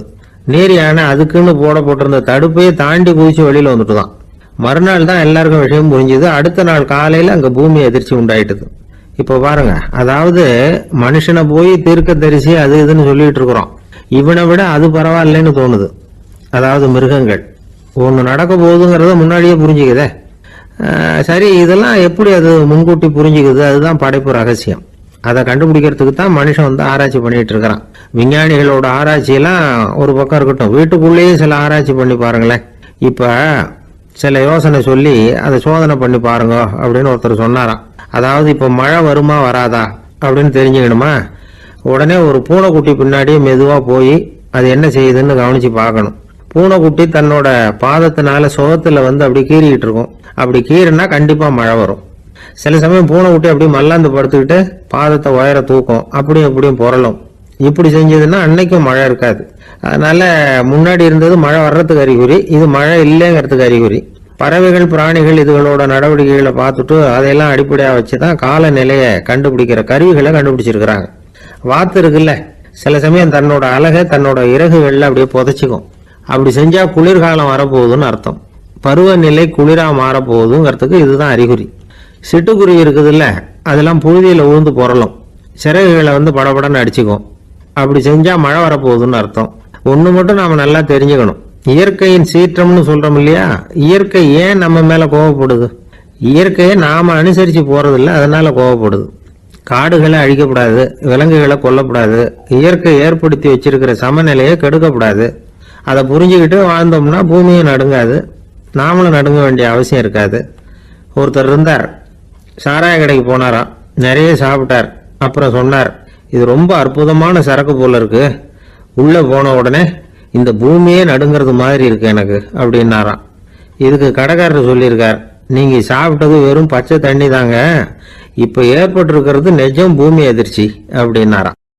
வாழ்க்கையில ரொம்பவும் அடிபட்டு அல்லல் போட்டுக்கிட்டு இருக்கிற ஒருத்தர் வந்தார். மனசு ரொம்பவும் நொந்து போய் பேசினார். இந்த உலகத்துல மனுஷனா பிறந்ததை விட மாடா பிறந்திருக்கலாம் சார் அப்படின்னார். திடீர்னு என்கிட்ட இப்படி சொன்னா அதுக்கு நான் என்னங்க பண்ண முடியும் அப்படின்னேன். உங்ககிட்ட வரணும்னு தோணுச்சு, அதனால் வந்தேன் அப்படின்னார். சரிங்க, இப்படி ஒரு யோசனை வந்ததுக்கு என்ன காரணம் அப்படின்னு சொல்லி அவர்கிட்ட கேட்டேன். அதுக்கு அவர் சொன்னார், என் பையனுக்கு வேலை தேடுறேன் கிடைக்கல, பொண்ணுக்கும் மாப்பிள்ளை தேடுறேன் கிடைக்கல, வீடு கட்டுறதுக்கு கடன் கேட்குறேன் கிடைக்கல, மாடா பிறந்திருந்தா இது மாதிரி கவலையெல்லாம் கிடையாதுல்ல, பேசாமல் வைக்கோலை தின்னுக்கிட்டு அசை போட்டுக்கிட்டே கடந்து விடலாமே அப்படின்னார் அலட்சியமாக. அதுக்கப்புறம் தான் அவர் சொன்ன கருத்தை நானும் கொஞ்சம் அசை போட ஆரம்பித்தேன் மனசுக்குள்ள. இப்போது இயற்கையை பொறுத்த வரைக்கும் அது நாம் எல்லாரும் மகிழ்ச்சியாக வாழணும் அப்படின்னு தான் விரும்புது. விலங்குகள், பறவைகள், தாவரங்கள், அப்புறம் மற்ற உயிரினங்கள் எல்லாமும் நல்லபடியாக இருக்கணும் அப்படிங்கிறது தான் இயற்கையோட விருப்பம். அதில் ஒன்றும் சந்தேகம் இல்லை. இயற்கையோட அமைப்பை கொஞ்சம் கவனித்து பார்த்தா அதை நாம் நல்லா புரிஞ்சுக்கலாம். இருந்தாலும் இந்த ஆள் சொன்னதை கேட்ட பிறகு தான் ஒரு முக்கியமான வேறுபாடு புரிஞ்சுது. அதாவது இந்த உலகத்தில் உள்ள முக்கியமான பிரச்சனைகள் 6. அந்த 6 பிரச்சனைகளும் ஆடு மாடுகளுக்கு கிடையாது, மரம் செடி கொடிகளுக்கு கிடையாது. ஆனால் மனுஷன் அந்த 6 பிரச்சனைகளையும் சந்திக்க வேண்டியிருக்கு. சரி, அந்த 6 பிரச்சனைகள் என்னென்ன தெரியுமா? முதல்ல இந்த ஆடு மாடுலாம் நமக்குன்னு சொந்தமாக ஒரு வீடு இல்லையே அப்படின்னு கவலைப்பட்டுக்கிட்டு இருக்கிறதில்ல. ஆனால் மனிதனுக்கு வீடு தேவைப்படுது. இது ஒரு வித்தியாசம். இப்போ 2வது பிரச்சனை என்னன்னா ஆடை பிரச்சனை. ஒரு கோழியோ சேவலோ நாம் போட்டுக்கிறதுக்கு ஒரு சட்டை இல்லையே அப்படின்னு கவலைப்படுறதில்ல. ஆனால் மனுஷனுக்கு அந்த கவலை உண்டு. சரி, இப்போ 3வது என்னன்னு பார்த்தா கல்வி பிரச்சனை. ஒரு பசுமாடு கவலையோடு நின்றுக்கிட்டு இருக்கு அப்படின்னு வச்சுக்குவோம். நீங்கள் அதுக்கிட்ட போய், ஏன் பசுமாடை கவலையோடு நின்றுக்கிட்டு இருக்கிற அப்படின்னு கேட்குறீங்க. என் கண்ணுக்குட்டிக்கு எல்கேஜியில் இடம் கிடைக்கல, டொனேஷன் கொடுக்கறதுக்கு கையில் பணமும் கிடையாது, சிபாரிசுக்கு யாரை பிடிக்கிறதுன்னு தெரியல, இப்படியா சொல்லிகிட்டு இருக்கோம். அதுக்கு அந்த கவலையெல்லாம் கிடையாது. ஆனால் மனிதனுக்கு அந்த கவலை உண்டு. 4வது என்னன்னு பார்த்தீங்கன்னா வேலை வாய்ப்பு பிரச்சனை. வேலை கிடைக்கலையே அப்படின்னு வேப்ப மரம் கவலைப்படுறதில்ல, ஆனால் மனுஷன் கவலைப்படுறான். 5வது என்னன்னு பார்த்தா கல்யாண பிரச்சனை. எருமை மாடு, பசு மாடு எல்லாம் பொண்ணுக்கு மாப்பிள்ளை தேடிட்டாலே இது பேப்பரில் மணமகன் தேவை அப்படின்னு விளம்பரமாக கொடுக்குது, அதெல்லாம் கிடையாது. 6வது என்னன்னு பார்த்தீங்கன்னா பணம் சம்பந்தமான பிரச்சனை. ஆடு மாடுலாம் பணத்தை சேமிக்கணும்னோ ஏதாவது நிதி நிறுவனத்தில் முதலீடு பண்ணணும்னோ நினச்சிக்கிட்டு இருக்கிறதில்ல. பணத்தை எப்படி காப்பாற்றுறது அப்படிங்கிற கவலையும் அதுகளுக்கு கிடையாது. குதிரை குளம்போடு பிறகுது, அதனால் அது காடு மேடெல்லாம் கவலை இல்லாமல் தெரியலாம். ஆடு உடம்புல ரோமத்தோடு பிறகுது, அதனால் அது குளிரை பற்றி கவலைப்பட வேண்டிய அவசியம் இல்லை. ஆனால் மனுஷனை பார்த்தீங்கன்னா அவன் தான் ஒன்றும் இல்லாமல் பிறக்கிறான். ஏன் இந்த பாகுபாடு அப்படின்னு கேட்டால் இதை பற்றி கொஞ்சம் சிந்திச்சு பார்க்கணும். அதாவது இந்த சந்தேகத்தை ஒரு பெரியவர்கிட்டையும் கேட்டேன். அவர் சொன்னார் இதுக்கு பதில். அவர் இதே கேள்வியை இயற்கை கிட்ட கேட்டாராம். இயற்கை பதில் சொல்லிச்சான், வேற யாருக்கும் கொடுக்காத ஒரு வலுவான கருவியை, ஒரு பவர்ஃபுல் வெப்பன் மனுஷனுக்கு கொடுத்துருக்கிறேன்னு, அந்த கருவியை உபயோகப்படுத்தி அந்த 6 பிரச்சனையை மட்டும் இல்லை 6 கோடி பிரச்சனைகள் இருந்தாலும் அதையெல்லாம் சமாளிக்கலாம். அது கருவி என்ன தெரியுமா? அதுதான் 6வது அறிவு. அதை உபயோகப்படுத்தினா காலுக்கு செருப்பு தயார் பண்ணிக்கலாம், குளிருக்கு போர்வை தயார் பண்ணிக்கலாம், என்ன வேணும்னாலும் செய்யலாம் அப்படின்னு இயற்கை பதில் சொல்லிச்சான். அதனால் நாம் செய்ய வேண்டியது என்னென்னா இயற்கையை முதல்ல சரியாக புரிஞ்சுக்கணும். இயற்கையின் படைப்பையே நாம் சரியாக புரிஞ்சுக்கிறது இல்லையா, அதுதான் வேதனை. இந்த கதையை கேளுங்க. இப்போ நகரத்திலேருந்து ஒரு ஆள் கிராமத்துக்கு வந்தான். அங்கே ஒரு சிறுவன் மாடு மேய்ச்சிக்கிட்டு இருந்தான். நகரத்து ஆள் சொன்னான், எவ்வளோ அழகான பசு, அது சரி இதுக்கெல்லாம் ஏன் கொம்பு இல்லைன்னா. இதுக்கு அந்த பையன் பதில் சொன்னான், பசுமாட்டுக்கு கொம்பு இல்லாததுக்கு பல காரணங்கள் உண்டு. கண்ணுக்குட்டியாக இருந்தால் கொம்பு இருக்காது, பசு வளர்ந்து பெருசானதுக்கு அப்புறம் தான் கொம்பு முளைக்கும், இது ஒரு காரணம். சில சமயம் வளர்கிற கொம்பை எடுத்து விடுறது உண்டு, அது ஒரு காரணம். ஆனால் இதுக்கு ஏன் கொம்பு இல்லைன்னு கேட்குறீங்க, அதுக்கு என்ன காரணம்னா இது பசு இல்லை குதிரை அப்படின்னானா. இன்பம் துன்பம் இது ரெண்டும் சேர்ந்தது தான் வாழ்க்கை. இது எல்லாரும் சொல்லிகிட்டு இருக்கிற ஒரு உண்மை. அது சரி, இது ரெண்டும் வர்றதுக்கு என்ன காரணம்? துறவி ஒருத்தர் யோசிச்சு பார்த்துருக்கார். இன்ப துன்பம் தோன்றுவதற்கு முக்கியமாக 6 காரணங்கள் உண்டு அப்படிங்கிறார் அவர். அது என்னங்கிறத நாமளும் தெரிஞ்சு வச்சுக்குவோமே. இப்போ முதல் காரணம் சுயநலம். ஒரு தாயார் தன்னுடைய சுயநலம் கருதி தன்னுடைய மகன் இன்பமாக இருக்கணும்னு ஆசைப்படுறாங்க. மகனும் அப்படியே ஆசைப்படுறான். அதனால தாயாரின் இன்ப துன்பங்களை பார்த்துட்டு மகனும் இன்ப துன்பம் அடையறான். அந்த அம்மாவுக்கும் அதே நிலைமை தான். ரெண்டாவது காரணம் உறவு.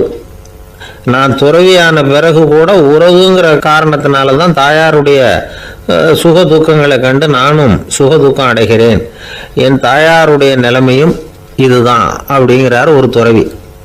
மூணாவது காரணம் என்னன்னா அறிமுகம். எனக்கு அறிமுகமான ஒருத்தரை ரயில் நிலையத்தில் சந்திக்கிறேன். அவர் தன்னுடைய பணப்பையை எங்கேயோ தொலைச்சி விட்டு வருத்தப்பட்டுக்கிட்டு இருக்கிறார். நானும் வருத்தப்படுறேன். அந்த சமயத்தில் யாரோ ஒருத்தர் இதுதானே அவங்க பணப்பை அப்படின்னு சொல்லி கொண்டாந்து நீட்டுறார். பணப்பையை தொலைச்சவர் சந்தோஷப்படுறார், நானும் சந்தோஷப்படுறேன். இது அந்த துறவி சொல்கிற அனுபவம். நாலாவது காரணம் என்னன்னா கருணை.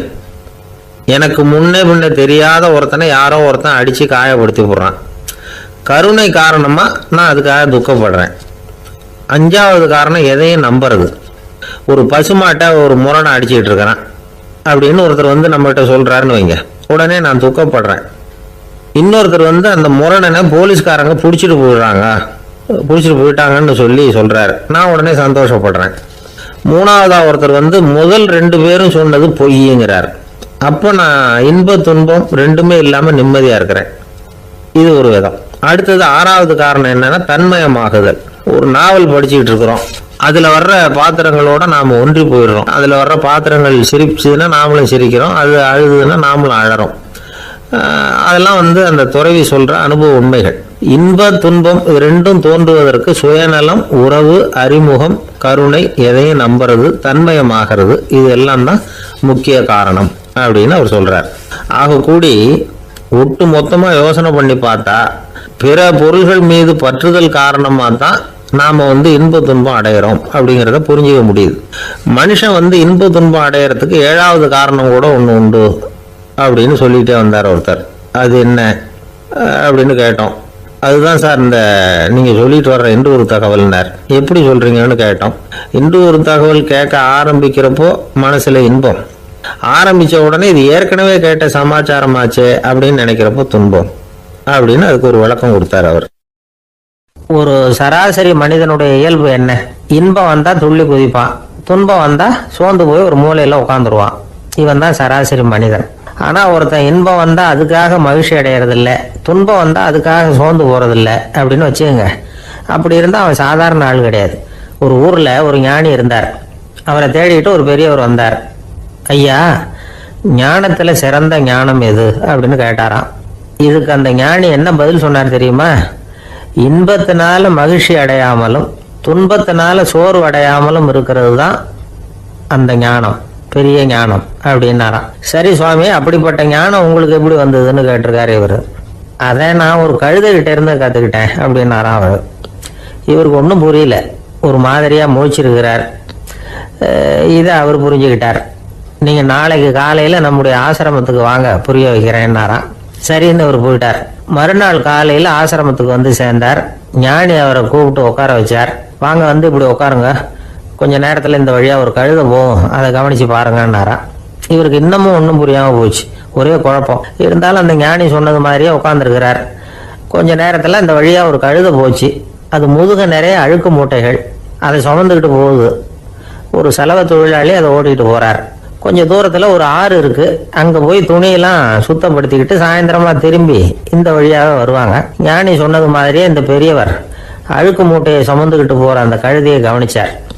கழுதை போயிட்டுது. அதுக்கப்புறம் ஞானியை திரும்பி பார்த்தார்.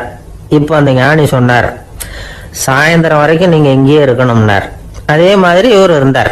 சாயந்தரமாக அந்த ஞானி சொன்னார், ஐயா இப்போ கொஞ்ச நேரத்தில் அந்த கழுதை இந்த வழியாக திரும்பி வரும், அதையும் கவனித்து பாருங்கன்னார். இவரும் கவனித்து பார்க்குறார். கழுதை வந்தது. அது முதுகில் சலவை செய்யப்பட்ட துணி மூட்டை, அது பாட்டுக்கு சுமந்துக்கிட்டு போய்கிட்டு இருக்குது. பெரியவருக்கு ஒன்றும் புரியல, பொறுமை இழந்துட்டார். சரி சுவாமி, இந்த கழுதைக்கும் உங்கள் ஞானத்துக்கும் என்ன சம்பந்தம் அப்படின்னார். இப்போ அந்த ஞானி விளக்கினார். ஐயா, இந்த கழுதை இதே மாதிரி தினமும் காலையில் அழுக்கு மூட்டைகளை சுமந்துக்கிட்டு ஆற்றுக்கு போகுது, மாலையில் வெண்மையான சுத்தமான துணிகளை சுமந்துக்கிட்டு திரும்பி ஊருக்கு போகுது. காலையில் இது போகும்பொழுது முதுகில் அழுக்கு மூட்டைகளை சுமந்துக்கிட்டு போகிறோமேங்கிற வருத்தமும் அதுக்கு கிடையாது.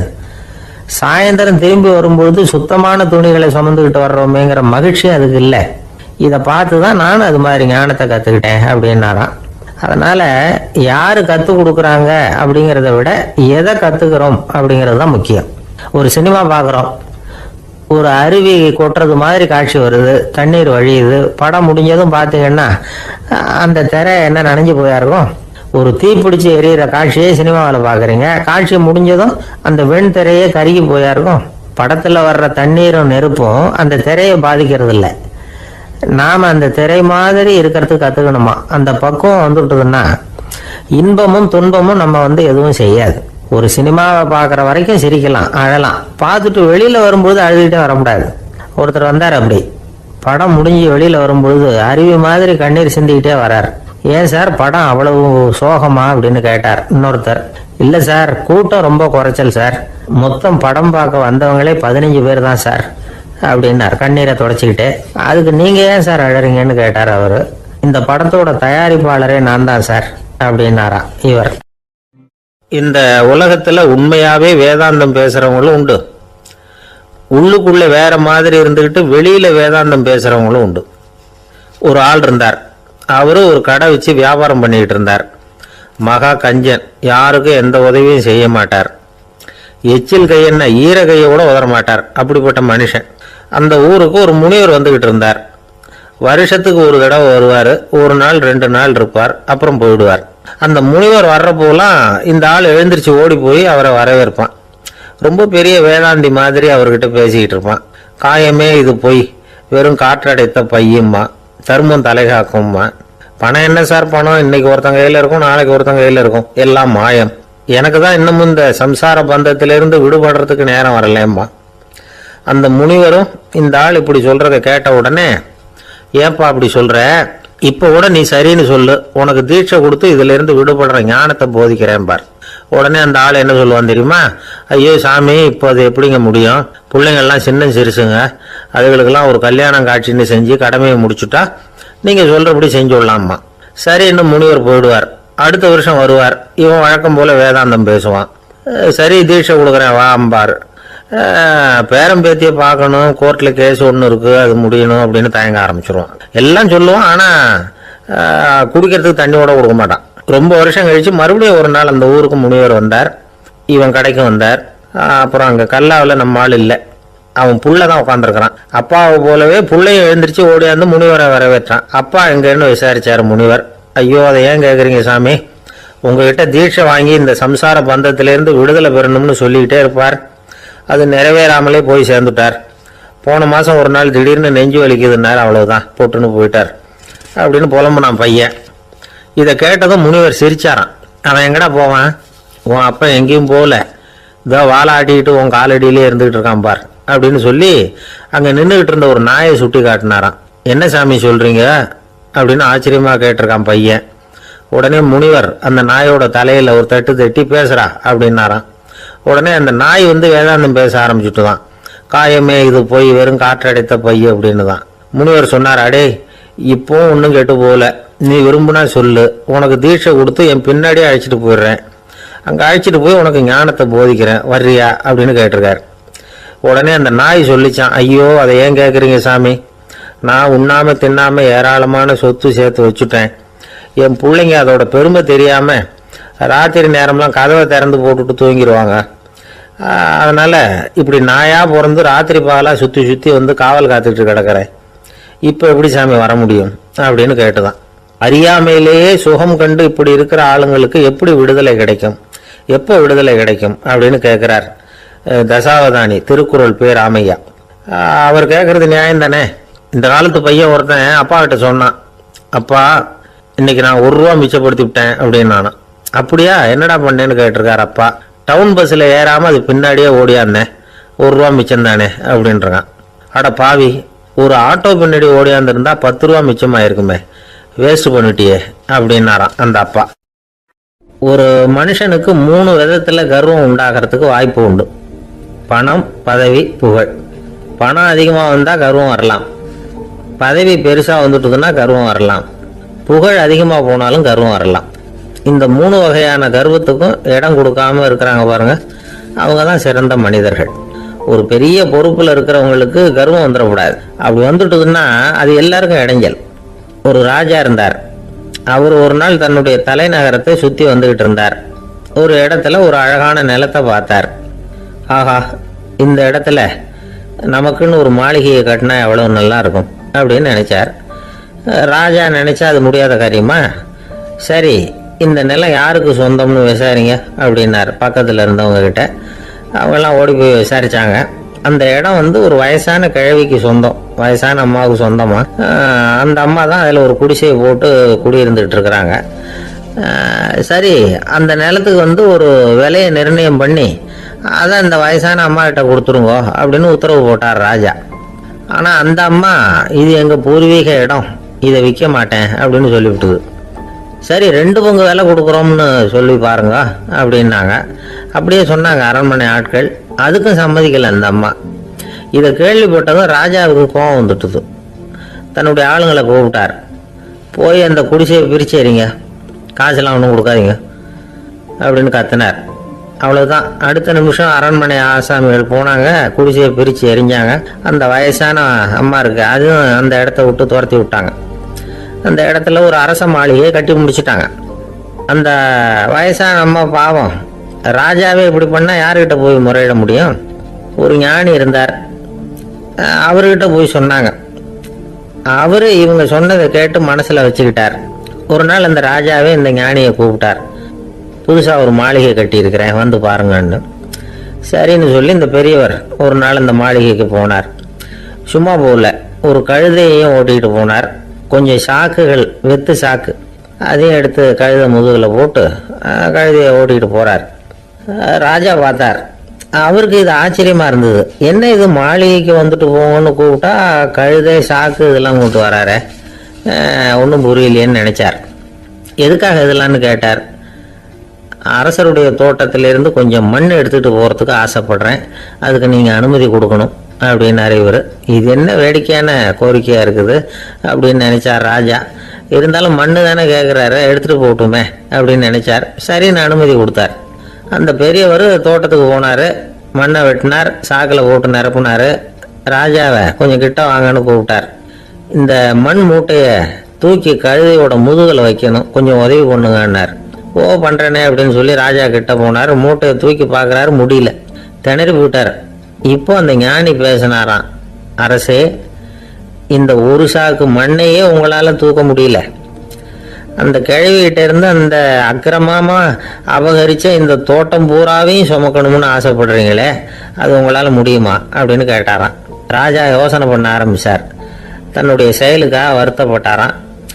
அந்த வயசான அம்மாவை உடனடியாக வரவழைச்சார். தாயே, தப்பு பண்ணிட்டேன், என்னை மன்னிச்சுக்குங்க, இன்னையிலேருந்து இந்த மாளிகையும் தோட்டமும் உங்களுக்கு தான் சொந்தம் அப்படின்னு சொல்லிவிட்டாராம். போகிறப்ப இந்த உலகத்திலேருந்து எண்ணத்தை எடுத்துகிட்டு போக போகிறோம், அதனால் ரொம்பவும் அலட்டிக்க வேண்டியதில்லை, கர்வப்பட வேண்டியதில்லை அப்படிங்கிறது ஒரு பெரிய உபதேசம். ஒரு பெரிய மனுஷன் சாக கிடந்தார், ரொம்பவும் அழுதாரு. ஏன் அழறீங்க அப்படின்னு கேட்டாங்க சுற்றி இருந்தவங்க. நான் சாகிறதுக்காக கவலைப்படலை, நான் நம்ம ஜனங்களுக்காக எவ்வளவோ காரியம்லாம் செஞ்சுக்கிட்டு வந்தேன். நான் செஞ்சுக்கிட்டு வந்த சேவையை இனிமேல் யார் செய்ய போகிறாங்க, அது யாரால முடியும், அதை நினச்சி தான் அழறேன் அப்படின்னாராம். ஒருத்தர் முன்னாடி வந்தார். அதுக்காக நீங்கள் கவலைப்படாதீங்க, உங்கள் சேவையை தொடர்ந்து செய்யறதுக்கு என்ன மாதிரி இளைஞர் பட்டாலும் தயாராக இருக்குது, இருந்தாலும் எங்கள் கவலை என்னன்னா அப்படின்னு இழுத்தார். என்ன சொல்லுங்கன்னு கேட்டார் அவர். நீங்கள் இதுவரைக்கும் என்ன சேவை செஞ்சுக்கிட்டு வந்தீங்க, அதுதான் எங்களுக்கு இன்னமும் புரியாத புதிராக இருக்குது அப்படின்னாராம் அவர். சில பேரை இப்படி சொல்கிறது உண்டு. அடுத்தவங்களை அனுசரித்து நடந்துக்க தெரியல, அவன் என்ன சார் மனுஷன் அப்படிம்பாங்க. சக மனிதர்களோடு எப்படி பழகிறது அப்படின்னு தெரியாதனாலேயே பல பேர் இன்னைக்கு சங்கடப்பட்டுக்கிட்டு இருக்கிறாங்க. வசதி வாய்ப்பெல்லாம் சரியாக இருக்கும், ஆனால் வாழ்க்கை சரியாக இருக்காது. இன்னொருத்தர்கிட்ட எப்படி பேசுறது பழகிறதுங்கிறது தெரியாதனால தான் இந்த அவஸ்தை. சரி, இந்த அவஸ்தை இல்லாமல் வாழறது எப்படி? இதுக்கு அனுபவசாலிகள் சில வழிமுறைகளை சொல்கிறாங்க. அதெல்லாம் என்னென்னங்கிறத இப்போ தெரிஞ்சுக்குவோம். முதல்ல நம்ம நாக்கு நம்ம கண்ட்ரோலில் இருக்கணும். வார்த்தைகளை கொட்டி விட்டு அதுக்கப்புறம் அள்ள முடியாமல் கிடந்து கஷ்டப்படக்கூடாது. எப்படி பேசுகிறோங்கிறதும் முக்கியம், பேசுகிறப்ப எப்படி முகத்தை வச்சிருக்கிறோங்கிறதும் முக்கியம். அன்பாக பேசினாலும் நல்லா இருக்கும். அப்படி பேசுகிறப்ப ஆதரவாக அவர் தோள் மேலே ஒரு கையை போட்டுக்கிட்டு பேசினா இன்னமும் நல்லா இருக்கும். ரெண்டாவது விஷயம், இன்னொருத்தர்கிட்ட பேசுறப்ப வாக்குறுதிகளை அள்ளி வீசக்கூடாது. கொடுக்கற வாக்குறுதி குறைச்சலா இருக்கணும். அப்படி கொடுத்த வாக்குறுதியை கண்டிப்பா நிறைவேற்றணும். நாம ஒருத்தரை பாராட்டுறோம் அல்லது அவரை பத்தி அபிப்பிராயம் சொல்றோம்னா அது ஆக்கப்பூர்வமா இருக்கணும். நம்ம பாராட்டு அல்லது விமர்சனம் அடுத்தவருடைய முன்னேற்றத்துக்கு உதவுறது மாதிரி இருக்கணும். நாம சொல்றதை கேட்டுட்டு அவன் தலையில கையை வச்சுட்டு உட்காந்துடக்கூடாது. எப்பவும் உற்சாகமா இருக்கணும், முகம் மலர்ச்சியா இருக்கணும். மனுஷன் இருந்தா வருத்தம், கவலை, ஏமாற்றம் எல்லாம் இருக்கதான் செய்யும். அதெல்லாம் மனசுல இருக்கட்டும். அந்த வருத்தமும் கவலையும் ஏமாற்றமும் சேர்ந்துக்கிட்டு நம்ம முகத்துல இருக்கிற மலர்ச்சியை மூடி மறைக்கிறதுக்கு நாம இடம் கொடுத்துடக்கூடாது. எந்த விஷயத்தை பத்தி யாருக்கிட்ட பேசினாலும் வெளிப்படையா பேசணும். திறந்த மனசோட பேசணும். மூடி மறைச்சி முன்னு மூங்கிக்கிட்டு இருக்கக்கூடாது. இன்னொருத்தர்கிட்ட பேசுறப்போ விவாதம் பண்ணுங்க, அது தப்பு இல்லை. ஆனா வாதாடிக்கிட்டு இருக்கக்கூடாது. அதாவது என்ன சொல்றாங்கன்னா, டிஸ்கஸ் பண்ணலாம், ஆர்கியூ பண்ணக்கூடாது. நம்ம கிட்ட இருக்கிற நல்ல குணங்களை நாம எடுத்து சொல்லிட்டு இருக்கக்கூடாது. அந்த நல்ல குணங்களே நம்மளை பத்தி எடுத்து சொல்லணும். அது மாதிரி நடந்துக்கணும். அதே மாதிரி அடுத்தவங்க கிட்ட உள்ள கெட்ட குணங்களை பத்தி அவசியம் இல்லாம நாம பேச வேண்டியதில்லை. உங்களை பத்தி யாராவது தப்பா பேசுறாங்களா, அப்படி அவங்க பேசுறதுல உண்மை இல்லையா அப்படின்னா அதை நீங்க பொருட்படுத்த வேண்டியதில்லை, விட்டுடலாம். அது தானா போயிடும். ஒரு 4-5 பேரோட பேசிக்கிட்டு இருந்தீங்கன்னா எல்லாருக்கும் முக்கியத்துவம் கொடுங்க. யாரையும் அலட்சியப்படுத்தாதீங்க. தமாஷா பேசலாம். ஆனா உங்க தமாஷ் அடுத்தவங்களை கேலி பண்றதா இருக்கக்கூடாது. நமக்கு கிடைக்க வேண்டியது கிடைக்கலையே அப்படிங்கிற தவிப்பு நம்ம கிட்ட இருக்கக்கூடாது. அது தேவையில்லை. உங்க செயல்பாடுகள் தெளிவா இருக்கட்டும். பாராட்டு தானா உங்களை தேடிட்டு வரும். இன்னொரு மனுஷனுடைய மனசுல கௌரவமான ஒரு இடத்த பிடிக்கணும்னா நாம இந்த குணத்தை எல்லாம் நம்ம கிட்ட வளர்த்துக்கணும். இதெல்லாம் அனுபவசாலிகள் சொல்லி இருக்கிற குறிப்புகள். இந்த குறிப்புகளை சரியா புரிஞ்சுக்கணும். அது முக்கியம். தப்பா புரிஞ்சுக்கிட்டா என்ன ஆகும் தெரியுமா? இதை கேளுங்க. ஒருத்தர் வந்தார். சார், அடுத்தவங்க தோள் மேல கையை போட்டுக்கிட்டு அன்பா பேசணும்னு சொன்னீங்க. அப்படிதான் பேசினேன். அவரு முதுக கூட தட்டி கொடுத்தேன். என் வேலை போயிட்டுது சார், வீட்டுக்கு அனுப்பிச்சுட்டாங்க அப்படின்னார். யாருக்கிட்ட அப்படி பேசுனீங்கன்னு கேட்டோம். என் முதலாளி கிட்ட சார் அப்படிங்கிறார் ரொம்ப சோகமா. எனக்கு இது மட்டும்தான் சார் தெரியும், இதை தவிர வேற எதுவும் தெரியாது அப்படின்னு சொல்லிக்கிட்டே காலம் தள்ளுறவங்க ரொம்ப பேர். அவங்க எல்லாம் கஷ்டப்பட வேண்டியிருக்கும். ஒருத்தர் தன்னுடைய தொழிலில் ரொம்ப கெட்டிக்காரராக இருக்கலாம். அதுக்காக எப்பவும் அதே ஞாபகத்தில் இருந்துக்கிட்டு உலகியல் அறிவு இல்லாமல் இருந்துடக்கூடாது. அது ஆபத்து. இதுக்காக நம்ம தாத்தா பாட்டிலாம் ஒரு கதை சொல்லுவாங்களே, கேள்விப்பட்டிருக்கீங்களா? ஒரு சமயம் ஒரு 4 பேர் சேர்ந்து வெளியூருக்கு பிரயாணம் போனாங்களாம். அந்த 4 பேர் எப்படி தெரியுமா? ஒருத்தர் வேதாந்தி, இன்னொருத்தர் சங்கீத வித்வான், 3வது ஆள் வைத்தியர், 4வது ஆள் ஜோசியர். இவங்க 4 பேரும் நண்பர்கள். அதனால சேர்ந்து புறப்பட்டாங்க. வழியில் ஒரு ஊரில் தங்கினாங்க. இருட்டி போச்சு. அதனால இன்னைக்கு ராத்திரி இங்கேயே தங்கி இருந்துட்டு நாளைக்கு புறப்படலாம் அப்படின்னு தீர்மானம் பண்ணாங்க. சாப்பாட்டுக்கு என்ன பண்ணுறது? அங்கேயே கடத்தெருவுக்கு போய் சாமான்லாம் வாங்கியாந்து சமைச்சு சாப்பிட்லாம்னு முடிவு பண்ணாங்க. 4 பேர் இருக்கிறதுனால ஆளுக்கு ஒரு காரியமாக செய்யலாம் அப்படின்னு வேலையை பிரிச்சுக்கிட்டாங்க. வைத்தியர் கரிகாய் வாங்க போனார். வேதாந்தி எண்ணெய் வாங்க போனார். ஜோசியர் பலசரக்கு வாங்க போனார். சங்கீத வித்வானுக்கு சமைக்கிற வேலை. எல்லாம் சரி. ஆனால் நடந்தது என்ன தெரியுமா? கடைத்தெருவுக்கு காய்கறி வாங்க போனார்ல வைத்தியர். அங்கே போய் மார்க்கெட்டில் பார்த்தார். ஒவ்வொரு கறிகாயாக எடுத்து பார்த்தார். இது பித்தம், உடம்புக்கு ஒத்துக்காது. இது வாயு, உடம்பு ஒத்துக்காது அப்படின்னு ஒவ்வொன்றா தள்ளினார். கடைசியில் ஒன்றுமே தேரல. வெறுங்கையோட திரும்பி வந்துகிட்டு இருக்கிறார். எண்ணெய் வாங்க போனார வேதாந்தி. அவர் ஒரு தொன்னையில் எண்ணெயை வாங்கினார். பேசாமல் அதை எடுத்துகிட்டு வர வேண்டியது தானே, முடியல. அவருடைய வேதாந்த மூளை சிந்திக்க ஆரம்பிச்சுட்டுது. இந்த தொன்னைக்கு எண்ணெய் ஆதாரமா அல்லது எண்ணெய்க்கு தொன்னை ஆதாரமா அப்படிங்கிற ஆராய்ச்சியில் இறங்கினார். என்னாச்சு தெரியுமா? அப்படி கவுத்து பார்த்தார். வாங்கின எண்ணெய் பூராவையும் வழியில் கொட்டிவிட்டு வெறும் தொண்டையோடு சேர்ந்தார். பலசரக்கு வாங்க போனார் ஜோசியர். அவர் ஒரு வழியில் பார்த்தாரு. வழியில் வந்தவங்களெல்லாம் அங்கங்கே ஒரு மரத்தடியில் உட்கார வச்சு அவங்களுக்கெல்லாம் ஆர்வம் சொல்ல ஆரம்பிச்சிட்டார். அப்படி ஒவ்வொருத்தராக சொல்லி முடிச்சுட்டு கடத்தருக்கு போய் சேர்ந்தார். இவர் அங்கே போய் சேர்றதுக்குள்ளே ரொம்ப நேரம் ஆகிட்டுது. கடையெல்லாம் பூட்டிவிட்டு போயிட்டாங்க. என்ன செய்யறது? அவரும் வெறுங்கையோட திரும்பி சேர்ந்தார். சரி, இவங்க கதை தான் இப்படி ஆச்சு.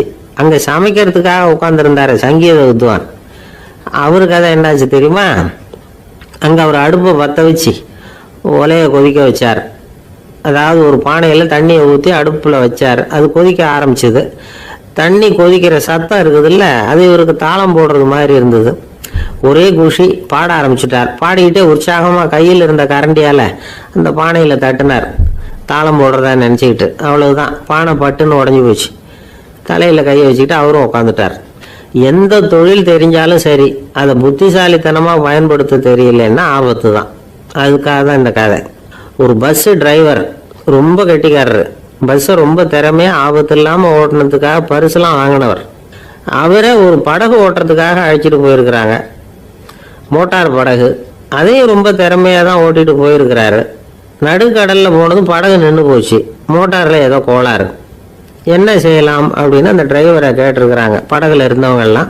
அப்போ அவர் சொன்னாராம், கவலைப்படாதீங்க, ஒன்றும் பிரச்சனை இல்லை, எல்லாரும் கொஞ்சம் கீழே இறங்கி பின்னாடி தள்ளுங்க, மோட்டார் ஸ்டார்ட் ஆகிடும் அப்படின்னாராம். ஒருத்தன் வேகமாக ஓடி வந்தான். ஏப்பா அப்படி தலை தெறிக்க ஓடி வர்றேன்னு கேட்டேன். பின்னாடி துரத்திக்கிட்டு வருது சார் அப்படின்னா. ஏதாவது நாய் துரத்திக்கிட்டு வருது போல இருக்கு அப்படின்னு நினச்சி அவனுக்கு பின்னாடி பார்க்குறேன். கண்ணுக்கு எட்டின தூரம் வரைக்கும் எதுவுமே தெரியல. ஏன்பா எதுவும் ஒன்றை துரத்துறது மாதிரி தெரியலையேன்னு. நல்லா பாருங்க சார் அப்படின்னா. பார்த்துட்டு தான் சொல்கிறேன் என்ன. இதோ பாருங்க சார், இதுதான் என்ன துரத்துது அப்படின்னு அவன் காட்டுறான். அவன் சுட்டி காட்டின இடத்துல பார்த்தா அங்கே அவனுடைய நிழல் தான் தெரியுது. என்னப்பா சொல்கிற அப்படின்னு சொல்லி அவனை சந்தேகமாக பார்த்தேன். அதுக்கப்புறம் தான் அவன் விவரமாக பேசினான். சார், எனக்கு என் நிழலை கண்டா பிடிக்கிறது இல்லை. எப்போ பார்த்தாலும் இது என்னையே பின்தொடர்ந்து வந்துக்கிட்டு இருக்குது. இதை என்னால் சகிக்கவே முடியல. இதை என்கிட்ட இருந்து பிரிக்கிறதுக்கு எவ்வளவோ முயற்சிகள்லாம் பண்ணி பார்த்துட்டேன், முடியலன்னா. அப்படி என்னென்ன முயற்சிகள் பண்ணினேன் அப்படின்னு கேட்டேன். அவன் என்னென்ன செஞ்சாங்கிறத விவரமாக சொன்னான். அவன் என்ன பண்ணியிருக்கிறான், ஒரு பெரிய குழியை தோண்டி அதில் தன்னுடைய நிழலை புதைச்சிருவோம் அப்படின்னு முடிவு பண்ணிட்டு மண்வெட்டி எடுத்துக்கிட்டு தோட்டத்து பக்கம் போயிருக்கான். ஆழமாக ஒரு குழியை தோண்டியிருக்கான். குனிஞ்சு பார்க்குறான். அந்த குழிக்குள்ளே தன்னுடைய நிழல் தெரியுது. ஆஹா, இதுதான் சமயம், நிழல் இப்போ குழிக்குள்ளே இருக்கு, மண்ணை போட்டு மூடி போடலாம் அப்படின்னு நினச்சிக்கிட்டு கொஞ்சம் மண்ணை அள்ளி போட்டான். பார்த்தா இப்போ அந்த நிழல் அந்த மண்ணுக்கு மேலே வந்து நிற்கிது. இது ஏதுடா ரொம்ப போச்சு அப்படின்னு அவசரமாக மண்ணை வாரி போட்டு மூடி பார்க்குறான். குழி பூராவும் மூடி விட்டு பார்க்குறான். மறுபடியும் நிழல் மேலே வந்து உட்காந்துக்கிட்டு இருக்குது. சரி, இதை குழியில் புதைக்க முடியாது அப்படின்னு முடிவு பண்ணிட்டு இதை இங்கேயே இப்படியே விட்டுட்டு ஒரே ஓட்டமாக ஓடி போடுவோம் அப்படின்னு நினச்சி எடுத்தான் ஓட்டம். அது காலை நேரம். இவன் மேற்க நோக்கி ஓடிக்கிட்டு இருக்கிறான். ஓடி ஓடி பார்க்குறான், நிழல் இவனை விட வேகமாக இவனுக்கு முன்னாடி ஓடிக்கிட்டு இருக்கு. சரி, திரும்பி ஓடி பார்ப்போம் அப்படின்னு நினச்சிக்கிட்டு அப்படியே சடார்னு திரும்பி ஓட ஆரம்பித்தான். பார்த்தான், அப்பாடா நிழலை காணலை. கொஞ்சம் தூரம் ஓடி ஒரு இடத்துல நின்று அப்படியே சாவகாசமாக திரும்பி பார்க்குறான். பின்னாடி நின்றுக்கிட்டு இருக்குது நிழல். இப்படி ஓடி வந்து தான் இங்கே நம்ம முன்னாடி நின்று தன்னுடைய அவஸ்தையை சொல்லிகிட்டு இருக்கிறான். இந்த நிழலை துரத்துறது அல்லது வெட்டி விடுறது, இதுக்கு ஏதாவது வழி இருக்கா சொல்லுங்க சார் அப்படிங்கிறான். நமக்கு ஒன்றும் புரியல. அந்த நேரம் பார்த்து ஒரு பெரியவர் வந்தார். அவர்கிட்ட யோசனை கேட்டோம், என்ன செய்யலாம்னு. அவர் சொன்னார், இந்த பாருப்பா, நீ அங்கேயும் எங்கேயும் ஓடாத, அப்படியே கீழே படுத்துக்கொண்டார். அது நல்ல உச்சி வேலை. அவன் அப்படியே கீழே படுத்துக்கிட்டான். இப்போ அப்படி இப்படின்னு திரும்பி பார்க்குறான், நிழலை காணலை. அவன் இப்போ தான் நிம்மதியாக இருந்தான். இப்போ அந்த பெரியவர் சொன்னார், எல்லா மனிதர்களுமே இப்படி தான் ஓடிட்டு இருக்கிறாங்க. நான் எனது அப்படிங்கிற ஆணவம் தான் அவங்கள துரத்திக்கிட்டு இருக்கு. அதை விட்டுட்டு ஓடணும்னு நினைச்சாலும் அது முன்னாடி வந்து நிற்கிது. பரம்பொருளை நோக்கி ஓடுறப்போ இந்த ஆணவம் பின்னாடி வந்து விடுது. பரிபூர்ண சரணாகதிங்கிற நிலையில அது முழுசுமா மறைஞ்சு விடுது. தன்னை உணர்கிற வேலை அது. அந்த நேரம் மனிதனுக்கு விடுதலை உணர்வு ஏற்படுகிற நேரம் அது. அப்படிப்பட்ட சுதந்திர மனிதர்களாக எல்லாரும் மாறி போயிட்டாங்கன்னா இந்த உலகமே இன்பமயம் அப்படின்னு ஒரு விளக்கம் கொடுத்தார் பெரியவர். நம்மால் ஒருத்தர் வேகமாக ஓடி வந்துகிட்டு இருந்தான். ஏன்டா அப்படி ஓடி வர்ற அப்படின்னு கேட்டார் எதிரில் வந்தவர். ஆசை துரத்துது, அதுதான் ஓடி வர்றேன்னா. உனக்கு என்ன ஆசைன்னு கேட்டார். எனக்கு ஒன்றும் ஆசை இல்லைங்க, என்னை எப்படியாவது பிடிச்சுடணும்னு போலீஸ்காரங்களுக்கு ஆசை. அந்த ஆசை இப்போ என்னை துரத்தி பின்னாடி வந்துகிட்டு இருக்குது. அதுதான் தப்பிச்சு வந்துகிட்டு இருக்கிறேன். குறுக்க நிற்காதீங்க சார், வழியை விடுங்க அப்படின்னு சொல்லிவிட்டு வேகமாக ஓடி மறைஞ்சான். ஒரு ஊரில் ஒரு கோயில் இருந்தது. ரொம்ப பழைய கோயில். உள்ளே போகிறதுக்கே பயமாக இருக்கும். எந்த நேரத்தில் இடிஞ்சு விழுந்துருமோ அப்படிங்கிற பயம். அப்படி இருந்ததுனால யாரும் துணிஞ்சு சாமி கும்பிடுறதுக்கு அங்கே போகிறதில்ல. கோயிலுக்கு வர்ற கூட்டம் கொஞ்சம் கொஞ்சமா குறைய ஆரம்பிச்சுட்டுது. கோயில் நிர்வாகிகள் எல்லாரும் கூடி உட்காந்து பேசினாங்க. என்ன பண்ணலாம்னு யோசனை பண்ணாங்க. எந்த இடம் மோசமா இருக்கோ அந்த இடத்த பழுது பார்த்தாங்க. அங்க எங்க வர்ணத்தை பூசி கொஞ்சம் அழகுபடுத்தி பார்த்தாங்க. ஏதோ இந்த ஊர்ல கோயில்னு ஒண்ணு இருக்கு, அது மக்களுக்கு தெரியணும் அப்படிங்கிறதுக்காகத்தான் இப்படிலாம் பண்ணாங்க. இருந்தாலும் கோவில் இருக்கிற நிலைமை மக்களுக்கு தெரியும். அதனால அங்க வர்றது குறைச்சிக்கிட்டாங்க அவங்க. ஒரு கட்டத்துல யாருமே வர்றதில்லை. நிலைமை அந்த அளவுக்கு ஆயிட்டுது. மறுபடியும் கோவில் நிர்வாகிகள் கூட்டம் நடந்தது. இந்த கூட்டம் கூட கோயிலுக்கு உள்ள நடக்கல, இடிஞ்சு விழுந்துருமோங்கிற பயம். அதனால வெளியில தான் உட்காந்து கூட்டத்தை நடத்தினாங்க. ஏன்னா உள்ள போறதுக்கு அவங்களுக்கும் துணிச்சல் கிடையாது. எந்த நேரமும் விழுந்துரும் போல இருந்தது. அது வழியா போறவங்க கூட வேகமா அந்த இடத்த கடந்து போக ஆரம்பிச்சுட்டாங்க. கோவில் நிர்வாகிகள் வெளியில உட்காந்து கூட்டம் போட்டாங்க இல்லையா, அந்த கூட்டத்துல 4 தீர்மானங்களை நிறைவேற்றினாங்க. அது என்ன 4 தீர்மானம்னா, முதல் தீர்மானம், இந்த கோவிலை இடிப்பது அப்படிங்கிற முடிவை இந்த கமிட்டி மிகவும் வருத்தத்துடன் ஏற்றுக்கொள்ளுகிறது அப்படின்னு நிறைவேற்றினாங்க. இதுக்கு பதிலா இன்னொரு கோவிலை உடனடியாக கட்டி முடிச்சுடணுங்கிறது 2வது தீர்மானம். 3வது தீர்மானம் என்ன தெரியுமா? பழைய கோவிலின் கதவுகள், அதிலிருந்து பிரிச்சு எடுக்கிற செங்கல், இதையே புது கோவில் கட்டுவதற்கு பயன்படுத்தி கொள்ள வேண்டியது. பழைய கோவில் இருந்த மாதிரியே அதே வடிவத்துல புது கோவிலையும் கட்ட வேண்டியது. பழைய கோவிலின் அஸ்திவாரத்தை அப்படியே வச்சுக்கிட்டு அதுக்கு மேல நாம கோயிலை கட்டிக்க வேண்டியது. இதுதான் 3வது தீர்மானம். இதையும் கமிட்டி முழு மனசோட ஏத்துக்கிட்டது. இது வரைக்கும் சரி. இப்ப அந்த கமிட்டி 4வதா ஒரு முக்கியமான தீர்மானத்தை கொண்டுகிட்டு வந்து அதையும் ஏகமனதா நிறைவேற்றி விட்டது. அது என்ன தீர்மானம்னா, புதிய கோவில் கட்டி முடிக்கிற வரைக்கும் பழைய கோவிலை இடிக்கிறதில்லை அப்படிங்கிற தீர்மானம். எப்படி இருக்குது பாருங்க இது. பழசை இடிக்காத வரையில அதே இடத்துல புதுசா எப்படி கட்ட முடியும்? பல விஷயங்கள்ல நாம நடந்துகிற முறையும் இப்படிதான் இருக்குதான். வாழ்க்கையில முன்னேறணும்னு ஆசைப்படுவோம். அதே நேரத்துல அந்த முன்னேற்றத்துக்கு எது தடையா இருக்கோ அதை விட்டு விடுறதுக்கும் மனசு வராது. வெளிநாட்டுல ஒரு பெரிய விருந்து நடந்துகிட்டு இருந்துதான். எல்லாரும் மது கோப்பையும் கையுமா அலைஞ்சுகிட்டு இருக்கிறாங்க. ஒருத்தர் மட்டும் கையில எதுவும் இல்லாம ரொம்ப நல்ல பிள்ளையா சாதுவா ஒரு ஓரமா தனியா உட்கார்ந்துருக்கிறார். அவர்கிட்ட நெருங்கி வாங்க மது சாப்பிடலாம் அப்படின்னு கூப்பிட்டாங்களாம். என்ன வற்புறுத்தாதீங்க, நான் என் மனசுக்குள்ள உறுதியா தீர்மானம் பண்ணிவிட்டேன் அப்படின்னாராம். என்ன தீர்மானம் பண்ணிருக்கீங்க அப்படின்னு கேட்டிருக்காங்க. ஏற்கனவே முழு போதையில் இருக்கும் பொழுது மறுபடியும் மது கோப்பையை தொடறதில்லை அப்படின்னு தீர்மானம் பண்ணிருக்கேன் அப்படின்னாராம். ஒரு பள்ளிக்கூடம், அதுல வசதியான வீட்டுக்குள்ள ஒருத்தன் படிச்சுக்கிட்டு இருந்தான். இன்னொரு ஏழை பையனும் அங்க படிச்சுக்கிட்டு இருக்கிறான். இவங்க 2 பேரும் ஒரே தெருவில் தான் இருக்கிறாங்க. பணக்கார வீட்டு பையன் பங்களாவில் இருந்தான். அவனுக்கு வேலை செய்யறதுக்காக சில வேலை ஆட்கள் உண்டு. அதனால அவன் நல்லா சாப்பிடுவான், தூங்குவான். ஏதோ வரணுமேங்கிறதுக்காக பள்ளிக்கூடத்துக்கு வருவான், போவான், அவ்வளவுதான். இந்த ஏழை பையன் இருக்கானே, அவன் அப்படி இல்லை. காலையில எழுந்திருப்பான், உடற்பயிற்சி பண்ணுவான், அவங்க வீட்டுல கிடைக்கிற சாதாரண உணவு அதை அளவோட சாப்பிடுவான், வீட்டுல உள்ள வேலைகளையும் செய்வான், பள்ளிக்கும் தவறாம வந்துருவான். அவனுக்கு கூட பிறந்த சகோதர சகோதரிகள் 8 பேர். எல்லாரும் தன்னம்பிக்கையோட அவங்க வேலையை செஞ்சுக்கிட்டு இருந்தாங்க. இந்த பையன் எப்பவும் உண்மையதான் பேசுவான், கடமையை ஒழுங்கா செய்வான். ஆசிரியர்களுக்கு இவனை ரொம்ப பிடிக்கும். அதனால இவன் அந்த பள்ளிக்கூடத்து மாணவர் தலைவனா ஆக்கியிருந்தாங்க. இது அந்த பெரிய இடத்து பையனுக்கு பிடிக்கல. மாணவர் தலைவனுக்கு பணிஞ்சு போறதுக்கும் அவனுக்கு விருப்பம் இல்லை. ஒரு நாள் வகுப்புல ஆசிரியர் எல்லா மாணவர்களுக்கும் ஒரு வேலை கொடுத்தார். எல்லாரும் அதை சுறுசுறுப்பா செஞ்சுக்கிட்டு இருக்கிறாங்க. இவன் மட்டும் சோம்பலா உட்காந்துருக்கிறான். ஆசிரியர் அந்த பக்கமா வந்தார். இதை பார்த்துட்டார். உடனே மாணவர் தலைவனா இருக்கிற அந்த ஏழை பையனை கூப்பிட்டார். இந்த பாருப்பா, ஏன் அந்த பையன் இப்படி சும்மா உட்காந்துருக்கிறான், என்னன்னு விசாரிச்சு சொல்லு அப்படின்னு சொல்லிட்டு உள்ள போயிட்டார். இவன் மெதுவா போய் அவன்கிட்ட விசாரிச்சான், ஏன் இப்படி சோர்ந்து போய் உட்காந்துருக்கிற அப்படின்னு. அவன் ரொம்ப அலட்சியமா அவனை திரும்பி பார்க்கறான். என்னோட சிரமம் உனக்கு என்ன தெரியும்? வீட்டுல என்னுடைய சௌகரியங்களை கவனிக்கிற வேலையாட்கள் 2 பேரும் இன்னைக்கு வேலைக்கு வரல. அதனால என்னோட வேலையெல்லாம் நானே கவனிக்கிற மாதிரி ஆயிட்டுது. அதனால சோர்ந்து போயிட்டேன் அப்படின்னு நானு. அப்புறம் கேட்டிருக்கான், அது சரி, உன்னுடைய வீட்டுல உன்னுடைய வேலைக்காரங்க வராத போது நீ எப்படி சமாளிக்கிற அப்படின்னு கிண்டலா கேட்டிருக்கான். அதாவது இவன் ஏழைங்கிறதையும் இவன் வீட்டுல வேலை செய்யறதுக்கு யாரும் இல்லைங்கிறதையும் இப்படி சொல்லி கிண்டல் பண்றான். இந்த ஏழை பையனுக்கு இது புரிஞ்சுது. மனசு வேதனை போட்டுது. இருந்தாலும் வெளியில காட்டிக்காம சிரிச்சுக்கிட்டே சொன்னானா, எனக்கு அந்த கவலையே கிடையாது. என்னுடைய உதவிக்கு நான் நினைச்ச உடனே என்னுடைய காரியத்தை செய்யறதுக்கு 8 பேர் எப்பவும் தயாரா இருப்பாங்க அப்படின்னு நான். இவன் இப்படி சொன்னதும் அவனுக்கு ஒரு மாதிரி ஆயிட்டுதான். தலையை குனிஞ்சுக்கிட்டே போயிட்டான். உள்ளே உட்கார்ந்துருந்த ஆசிரியர் காதுல இது விழுந்தது. உடனே இந்த ஏழை பையனை உள்ள கூப்பிட்டு போனாரு, கேட்டாரு, என்னப்பா அப்படி சொல்ற? இவன் பொய் சொல்ல மாட்டாங்கிறது அவருக்கு தெரியும். அவனை சமாளிக்கிறதுக்காக இப்படி ஒரு பொய்யை சொல்லியிருப்பாங்கிறதையும் அவரால் ஏற்றுக்க முடியல.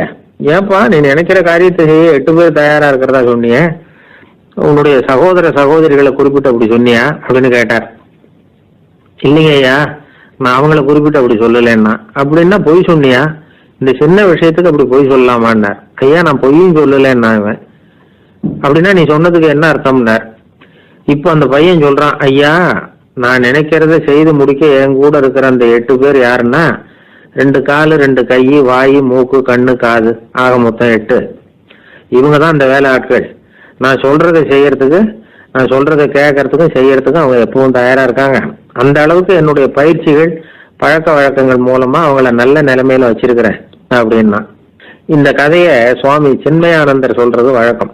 இயற்கை நமக்கு கொடுத்திருக்கிற வேலை ஆட்கள் இந்த 8. இவங்களை நல்ல முறையில வச்சிருந்து வேலை வாங்க வேண்டியது நம்முடைய கடமை. அந்த கடமையை ஒழுங்கா செஞ்சுக்கிட்டு வந்தா வாழ்க்கையில வெற்றி நிச்சயம், இல்லைன்னா குழப்பம்தான். புத்தி சரியா இல்லைன்னா இந்த வேலையாட்கள் நாம சொல்றத கேட்க மாட்டாங்க.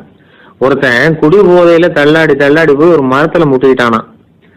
தலையில கட்டு போட்டுக்கிட்டு மறுநாள் வந்திருக்கான். ஏன்டா அப்படி பண்றேன்னு கேட்டிருக்காங்க. நான் ஒதுங்கி போன்னு தான் சொன்னேன், அது கேட்கல அப்படின்றான். எது கேட்கல? உன்னோட காலா அப்படின்னு கேட்டிருக்காங்க. இல்லைங்க அந்த மரம் அப்படின்னு நானா. கத்தியை தீட்டாதே புத்தியை தீட்டு அப்படின்னு ஒரு பெரியவர் புத்தி சொன்னார். அதை கேட்ட ஒரு இளைஞன், அது எப்படி பெரியவரை புத்தியை தீட்டுறது? கத்தியை தீட்டுன்னு சொன்னால் ஒரு கருங்கல்லில் கத்தியை தேய்க்கலாம், புத்தியை தீட்டுன்னு சொன்னால் எப்படி தலையை கொண்டுட்டு போய் தரையில் தேய்ச்சிக்கிட்டு இருக்க முடியுமா அப்படின்னா. அந்த பெரியவர் உடனே புரிஞ்சுக்கிட்டார், இந்த இளைஞனுக்கு புத்தி கூர்மை கம்மி அப்படிங்கிறத புரிஞ்சுக்கிட்டார். அது சரி, அறிவுக்கும் புத்திசாலித்தனத்துக்கும் என்ன வித்தியாசம்? இது ஒரு முக்கியமான கேள்வி. அறிவுன்னா என்ன, புத்திசாலித்தனம்னா என்ன? இதே கேள்வியை சாக்ரட்டிஸ் கிட்ட அவருடைய சீடன் ஒருத்தன் கேட்டானான். ஐயா, அறிவுக்கும் புத்திசாலித்தனத்துக்கும் என்னங்க வித்தியாசம் அப்படின்னு கேட்டிருக்கான். சாக்ரட்டிஸ் நிமிர்ந்து பார்த்துருக்கிறார் அந்த சீடனை. அதுக்கப்புறம் சொன்னாராம், நான் சொல்கிறேன் உன்னுடைய கேள்விக்கு பதில், ஆனால் அதுக்கு முன்னாடி நீ ஒரு காரியம் பண்ணணும்னாரான். என்னங்க செய்யணும் சொல்லுங்கன்றிருக்கான். அதோ பாரு ஒரு பெரியவர் உட்காந்துருக்கிறாரு, அவர்கிட்ட போ, இங்கேருந்து பக்கத்தில் இருக்கிற அந்த கிராமத்துக்கு போய் சேர எவ்வளவு நேரம் ஆகும் அப்படின்னு கேட்டுட்டு வா அப்படி சொன்னார் சாக்ரட்டிஸ். சரின்னு சொல்லிவிட்டு இவன் போனான். அந்த பெரியவர் முன்னாடி போய் நின்னான். ஏங்க பெரியவரை, இங்கேருந்து அதோ தெரியுத அந்த கிராமத்துக்கு போய் சேர்றதுக்கு எவ்வளவு நேரம் ஆகும் அப்படின்னு கேட்டான். பெரியவர் நிமிர்ந்து பார்த்தார், ஆனால் பதில் எதுவும் சொல்லலை. இவன் மறுபடியும் ஒரு தடவை அதே கேள்வியை அவர்கிட்ட கேட்டான். என்னங்க நான் கேட்குறது உங்கள் காதில் விழுதா, அந்த கிராமத்துக்கு போய் சேர்றதுக்கு எவ்வளோ நேரம் ஆகும் அப்படின்னு சொல்லி மறுபடியும் கேட்டான். அப்பவும் அவர் பதில் சொல்லலை. உடனே அவன் மனசுக்குள்ளே முடிவு பண்ணிக்கிட்டான், சரி பெரியவர் ஒரு மாதிரியாக தெரிகிறார், புத்தி சுவாதீனம் சரியில்லாத ஒரு மாதிரி தெரியுது அப்படின்னு நினச்சிக்கிட்டே வந்த வழியிலே திரும்பி வந்துட்டான். கொஞ்சம் தூரம் நடந்திருப்பான். இப்போ அந்த பெரியவர் மறுபடியும் கூப்பிட்டார், இளைஞனே இப்படி வாழ்னார். இவனுக்கு ஒன்றும் புரியல. மறுபடியும் திரும்பி நடந்தான். அவர் முன்னாடி போய் நின்னான்.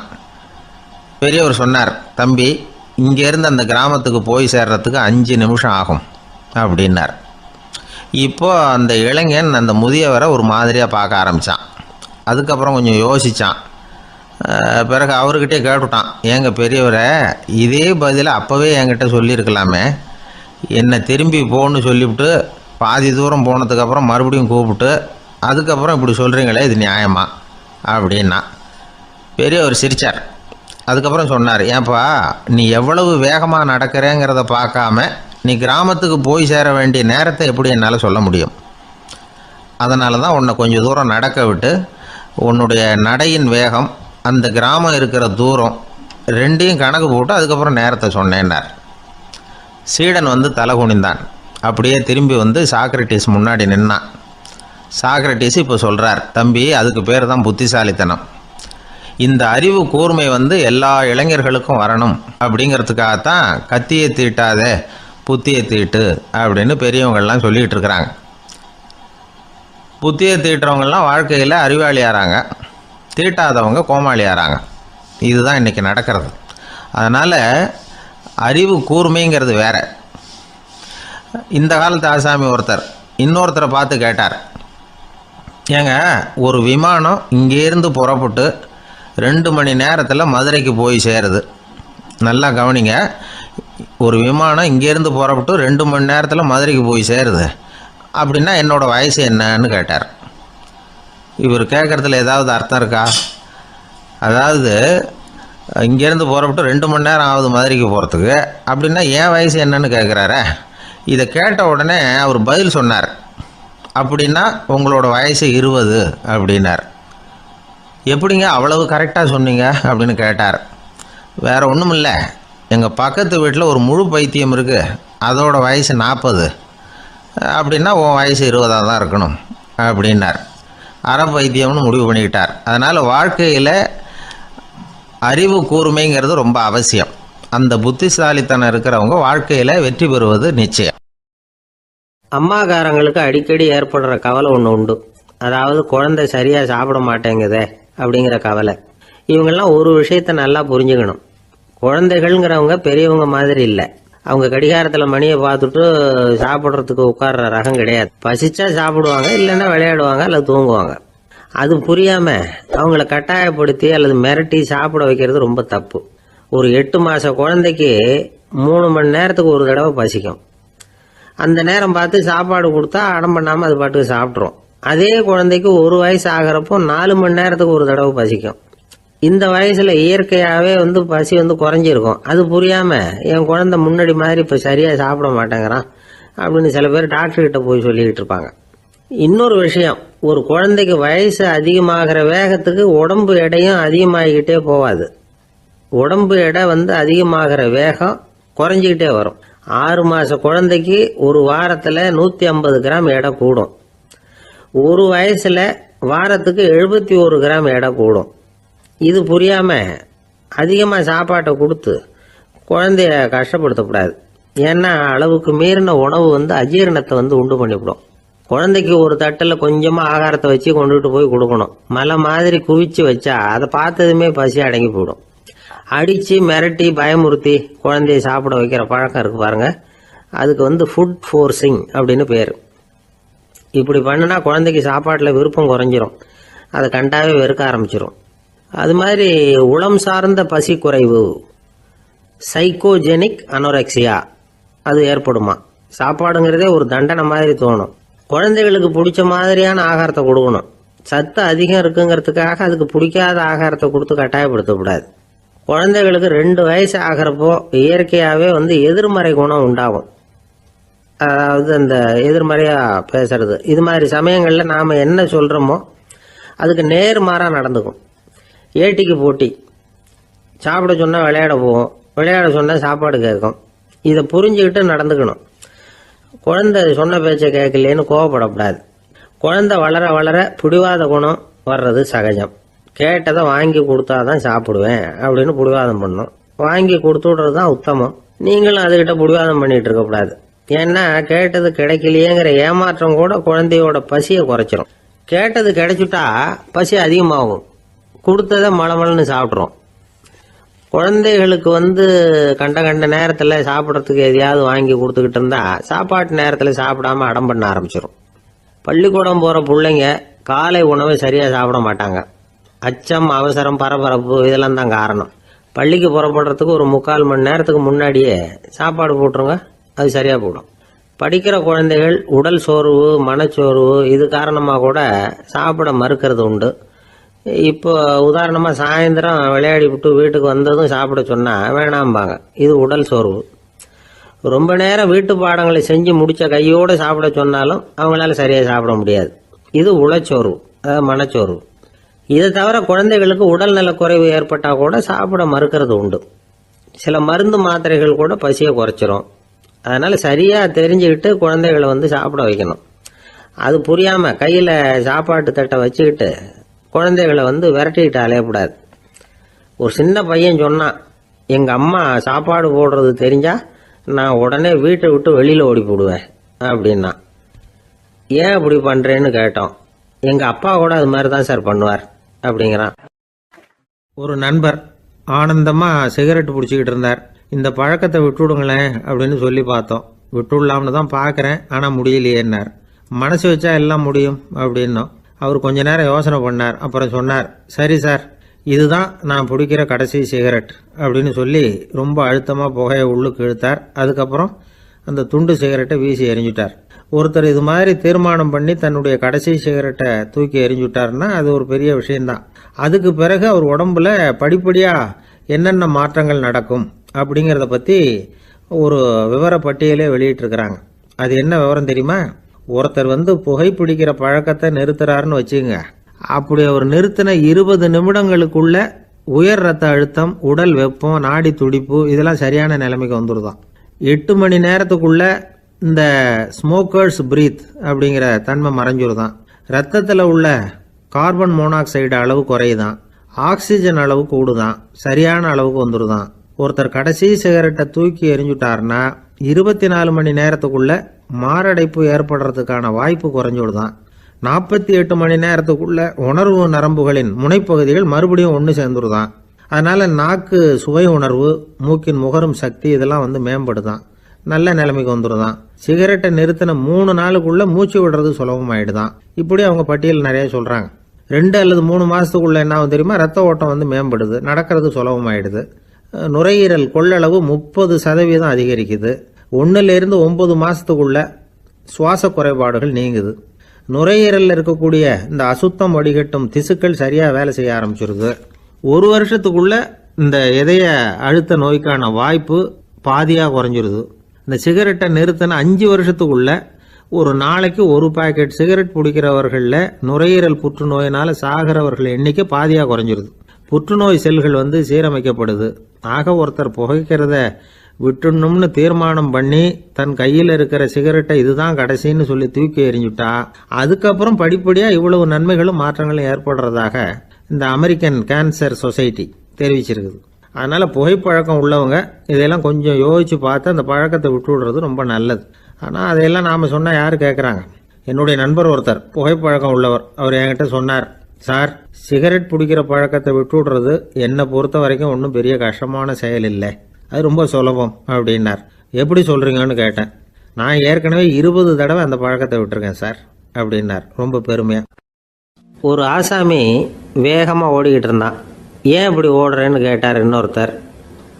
அங்கே ஒரு ஆள் அடிபட்டு கிடக்கிறான், அதை பார்த்தேன், உடனே ஓடுறேன்னா. எங்கேன்னு கேட்டார். ஆஸ்பத்திரிக்குன்னா. ஒரு ஆள் அடிபட்டு கிடக்கிறத பார்த்தா உடனடியாக நாம் செய்ய வேண்டியது முதல் உதவி, அதுக்கப்புறம் தான் ஆஸ்பத்திரி. இன்றைக்கி விபத்துங்கிறது சர்வசாதாரணமாக நடந்துக்கிட்டு இருக்குது. வாகன விபத்து, வெடிகுண்டு விபத்து, தீ விபத்து, கட்டடம் சரியறது, பூகம்பம், இப்படி நிறைய நடக்குது. ஒரு விபத்தை பார்த்துட்டா நம்மளில் பல பேர் நமக்கு என்னத்துக்கு வம்புன்னு ஒதுங்கி போயிடுறதும் உண்டு. சில பேர் துணிஞ்சு கிட்ட போய் உதவி செய்கிறதும் உண்டு. அப்படி உதவி செய்ய நினைக்கிறவங்களுக்கு உபயோகப்படுற தகவல் இது.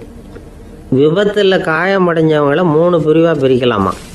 முதல் வகை கொஞ்சம் சீரியஸானது, உயிருக்கு உடனே ஆபத்து தரக்கூடியது. மூளை காயம், முகம், கழுத்து காயங்கள், இருதயம், நுரையீரல் காயங்கள், வயத்தில் உள்ளுறுப்பு காயங்கள், அதிகப்படியான இரத்தப்போக்கு, இதனால எல்லாம் பாதிக்கப்பட்டிருந்தால் அது முதல் வகை அப்படின்னு நாமளே மனசுக்குள்ளே முடிவு பண்ணிக்கணும். இவங்களுக்கெல்லாம் உடனடியாக முதல் உதவி கொடுக்கணும். தாமதப்படுத்தாமல் ஆஸ்பத்திரிக்கு கொண்டுகிட்டு போயிடணும். இப்படி கொஞ்சம் எச்சரிக்கையாக நடந்துக்கிட்டால் அவங்களில் பல பேரை காப்பாற்றி போடலாம். 2வது வகை எப்படின்னா, முதல் உதவி விரைவாக கிடைச்சா உயிர் பிழைக்கக்கூடிய மார்பு காயங்கள், கைகால் எலும்பு முறிவு, இடுப்பு முதுகெலும்பு காயம், சீரான இரத்த சேதம், இப்படிப்பட்டவங்களை 2வது வகையாக பிரிக்கணும்.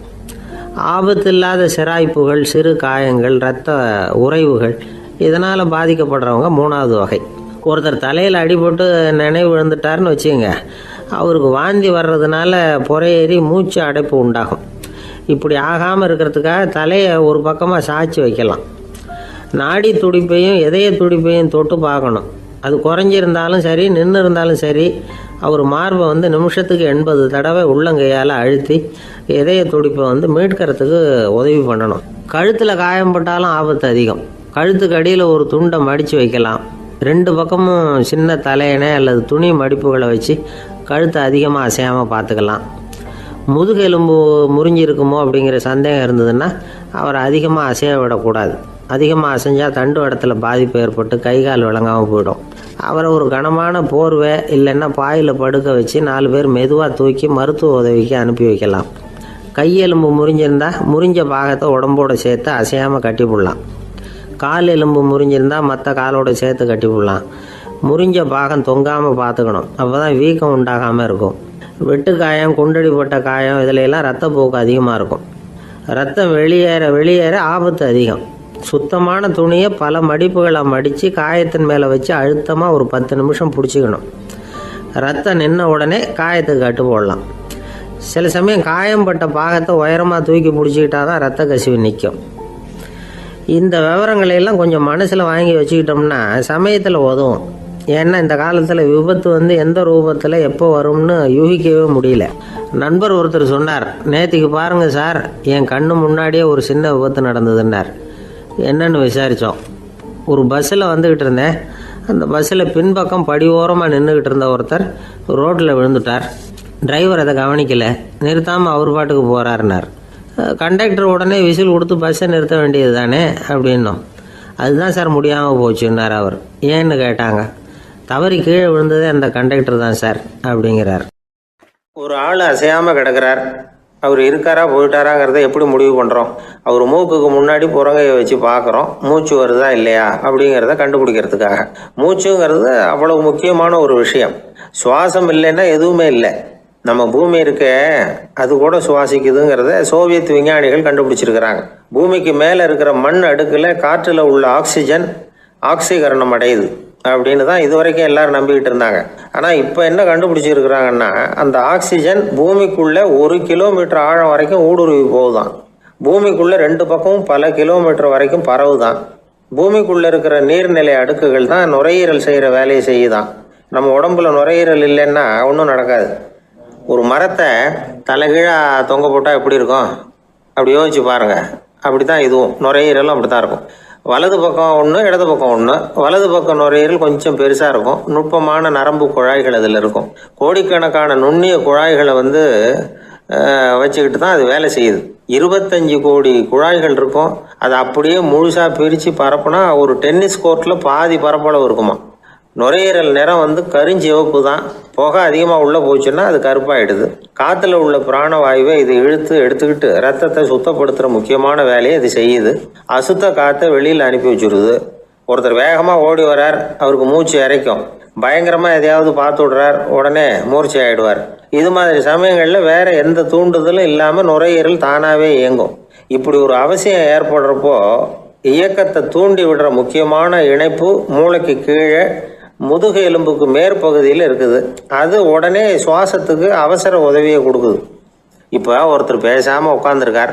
இந்த சமயத்தில் அவருக்கு 1 பங்கு காற்று தேவைப்படுதுன்னு வச்சுக்கோங்க. அவர் எழுந்திரிச்சு நடக்கும் பொழுது 1.5 மடங்கு தேவைப்படும். ஓடினார்னா 3 மடங்கு தேவைப்படும். படுத்துருக்கிறப்ப 1/2 மடங்கு தான் தேவைப்படும். இதுக்கு நிமிஷத்துக்கு 16 தடவை மூச்சு விட்டாகணும்.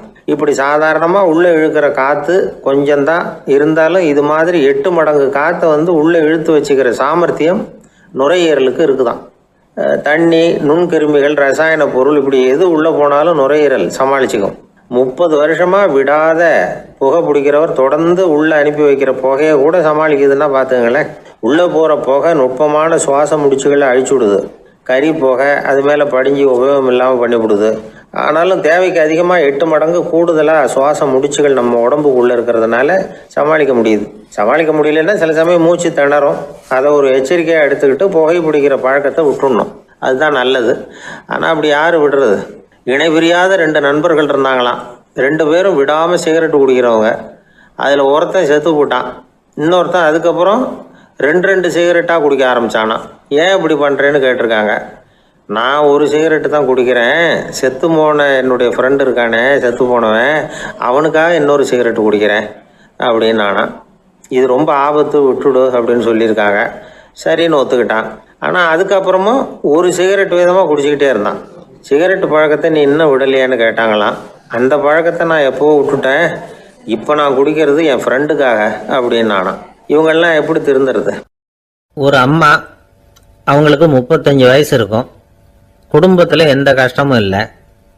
இருந்தாலும் காரணம் இல்லாமல் பிள்ளைங்க பேரில் கோவப்படுறது, எரிஞ்சு விடுறது அவங்க வழக்கம். பிள்ளைங்க அழும். உடனே அவங்க மனசும் சங்கடப்படும். இன்னொரு அம்மா நல்ல வேலையில் இருக்கிறவங்க வாரத்துக்கு ஒரு தடவையாவது தலைவலி வந்துடும். இவங்களுக்கெல்லாம் உடம்புல எந்த கோளாறும் இல்லை, மனசு மட்டும் சரியாக இருக்காது. தூக்க மாத்திரை கையில் வச்சுருப்பாங்க. 30-35 வயசுடைய பெண்களுக்கு சர்வசாதாரணமாக காணப்படுகிற மனக்கோளாறு இது. இதுக்கு பேர் மனவாட்டம், டிப்ரெஷன், மனமடிவு அப்படின்னு சொல்லலாம். இந்த நோய்க்கு அறிகுறி என்ன தெரியுமா? மனசில் வருத்தமான உணர்வு இருக்கும், அடிக்கடி அழலாம் போல தோணும். முன்னால எல்லாம் எந்தெந்த செயலில் ஆர்வம் இருந்ததோ அதெல்லாம் குறைஞ்சிரும், அல்லது சுத்தமாகவே ஆர்வம் இல்லாமல் போயிடும். சில பெண்கள் இளம் வயசில் பக்கத்தில் இருக்கிறவங்க கிட்ட கலகலப்பாக பேசுவாங்க, வீட்டை அலங்கரிக்கிறதுல ஆர்வம் இருக்கும். இப்போ அதுல எல்லாம் ஆர்வம் இல்லாமல் போயிடும். எந்த வேலை செஞ்சாலும் சீக்கிரம் களைப்பு அடைஞ்சுடுறது மாதிரி ஆகிடும். நமக்கு யாருமே உதவியாக இல்லை, நம்ம எல்லாரும் கை விட்டுட்டாங்க போல இருக்குதே அப்படிங்கிற உணர்வுலாம் உண்டாகும். தன்னைத்தானே குறை சொல்லிக்குவாங்க, நாம் தப்பு பண்ணிவிட்டோம் போல இருக்குதே அப்படின்னு தோணும். குற்றம் பண்ணிட்டதா நினச்சி கஷ்டப்படுவாங்க. பசி இருக்காது, தூக்கத்தில் தொந்தரவு இருக்கும், அடிக்கடி செத்து போடலாங்கிற உணர்வு வரும், தற்கொலை பண்ணிக்கலாங்கிற எண்ணம் உண்டாகும். சில பேர் தற்கொலை முயற்சியில் கூட ஈடுபடுவாங்க. சில பேருக்கு பலவிதமான உடல் வலிகள் இருக்கும், பலவீனம் இருக்கும், சீக்கிரமாக களைப்படைஞ்சு போடுவாங்க. இதெல்லாம் மனவாட்ட நோய்க்கான தன்மைகள். இந்த மனவாட்டம் அதாவது டிப்ரெஷனை 2 வகையாக பிரிக்கலாமா. ஒன்று தானாக உண்டாக்கிக்கிறது, இன்னொன்று எதிர் விளைவை உண்டு பண்ணுகிற அல்லது நரம்பு சம்பந்தப்பட்ட டிப்ரெஷன்.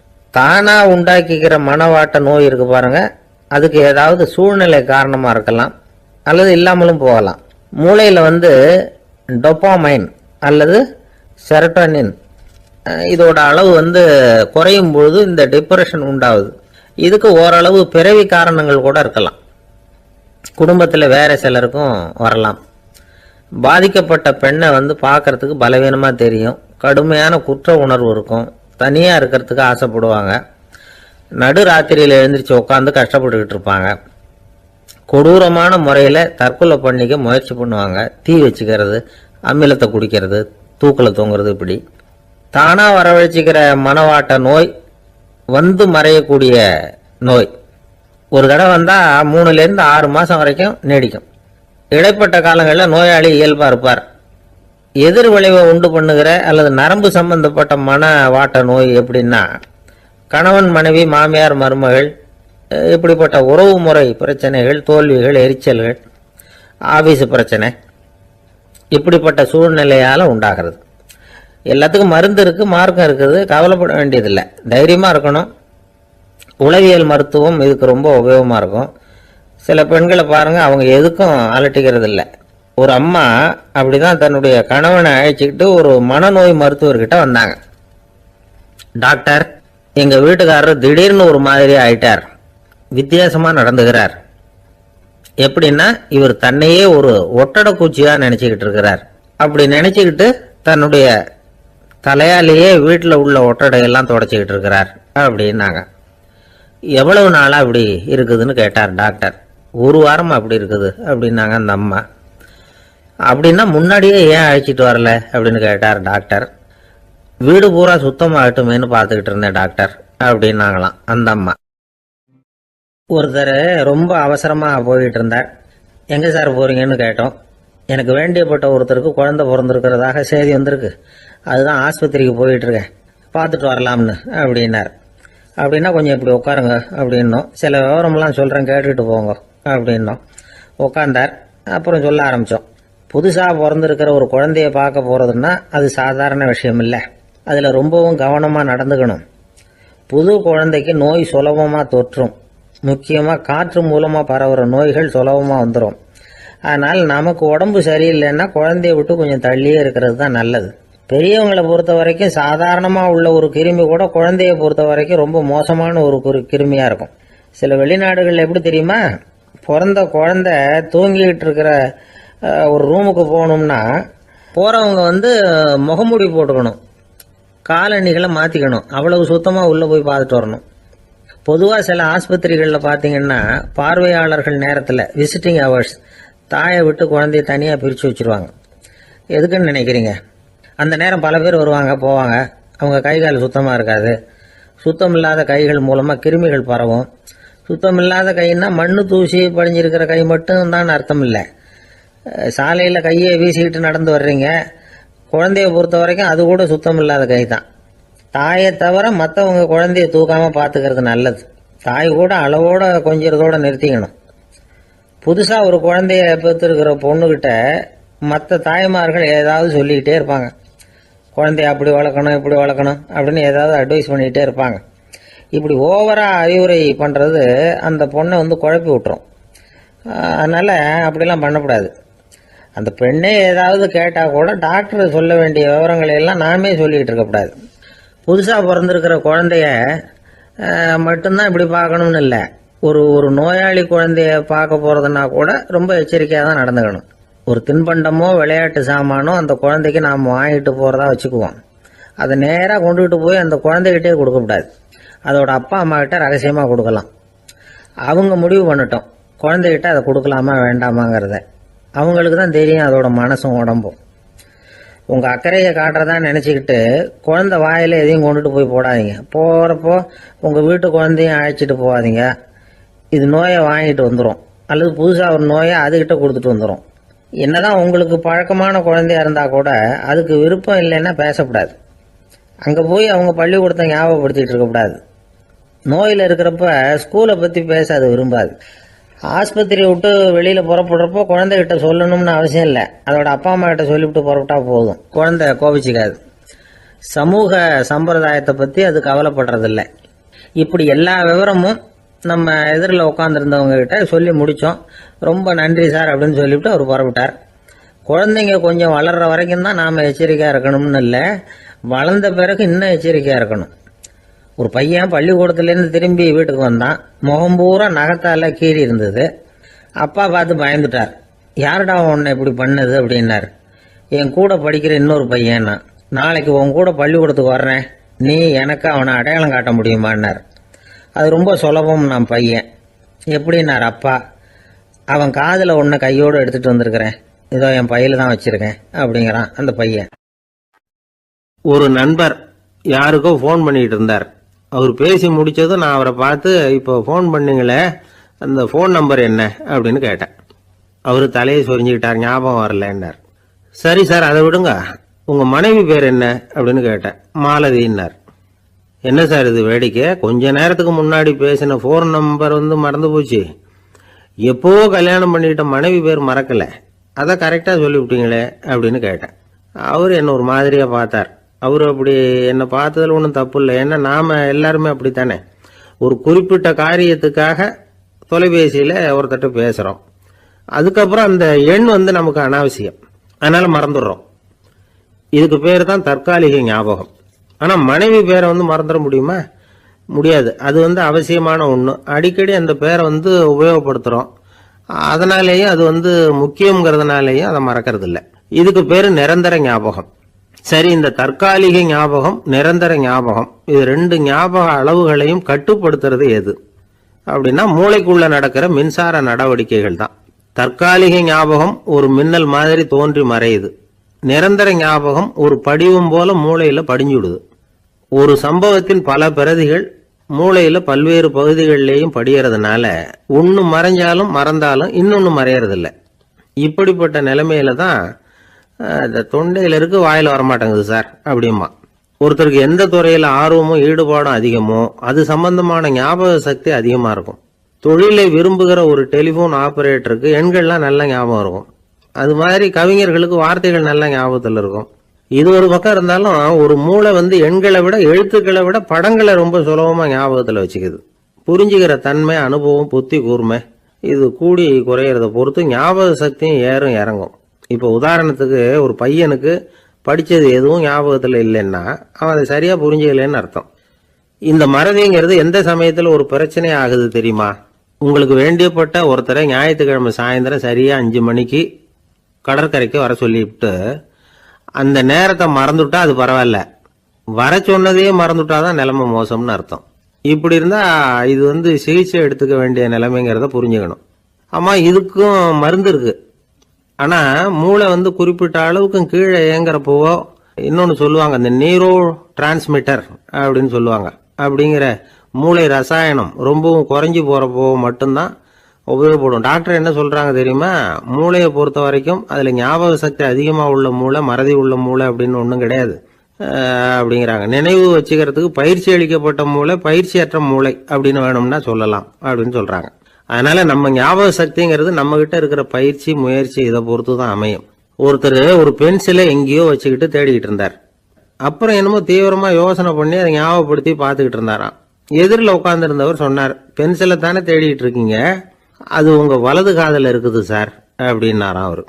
இதுக்கு அவரு சொல்லியிருக்காரு, பென்சிலை வலது காதில் தான் வச்சிருக்கேங்கிறது எனக்கு நல்லா ஞாபகம் இருக்கு, ஆனா எது வலது காதுங்கிறது தான் மறந்து போச்சு அப்படின்னாராம். அவர் அதை தான் யோசிச்சுட்டு இருந்திருக்கிறார். காலை நேரம், கடற்கரை ஓரம், காலை வீசிக்கிட்டு கையை வீசிக்கிட்டு ஏதோ சண்டைக்கு போகிற சிப்பாய் மாதிரி எல்லாரும் நடந்து போயிட்டு இருக்கிறாங்க. நடைப்பயிற்சி. அதில் நமக்கு தெரிஞ்ச ஒருத்தர் எதிரில் வந்தார் ரொம்ப வேகமாக. என்ன சார் வாக்கிங்க அப்படின்னு கேட்டோம்.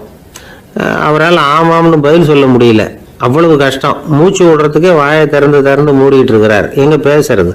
கொஞ்சம் நின்று நிதானிச்சு மூச்சு விட்டுட்டு அதுக்கப்புறம் சொன்னார் ஆமாம் அப்படின்னு. என்ன சார் இவ்வளவு வேகம்னோ? உங்கள் பேச்சை கேட்டுவிட்டு தான் சார் நடக்க ஆரம்பித்தோம். நீங்கள் தான் அடிக்கடி சொல்லிகிட்டு இருந்தீங்க நடக்கிறது நல்லதுன்னு. அன்னையிலேருந்து ஆரம்பிச்சுட்டேன், ஆனால் ரொம்ப கஷ்டமாக இருக்குது சார்.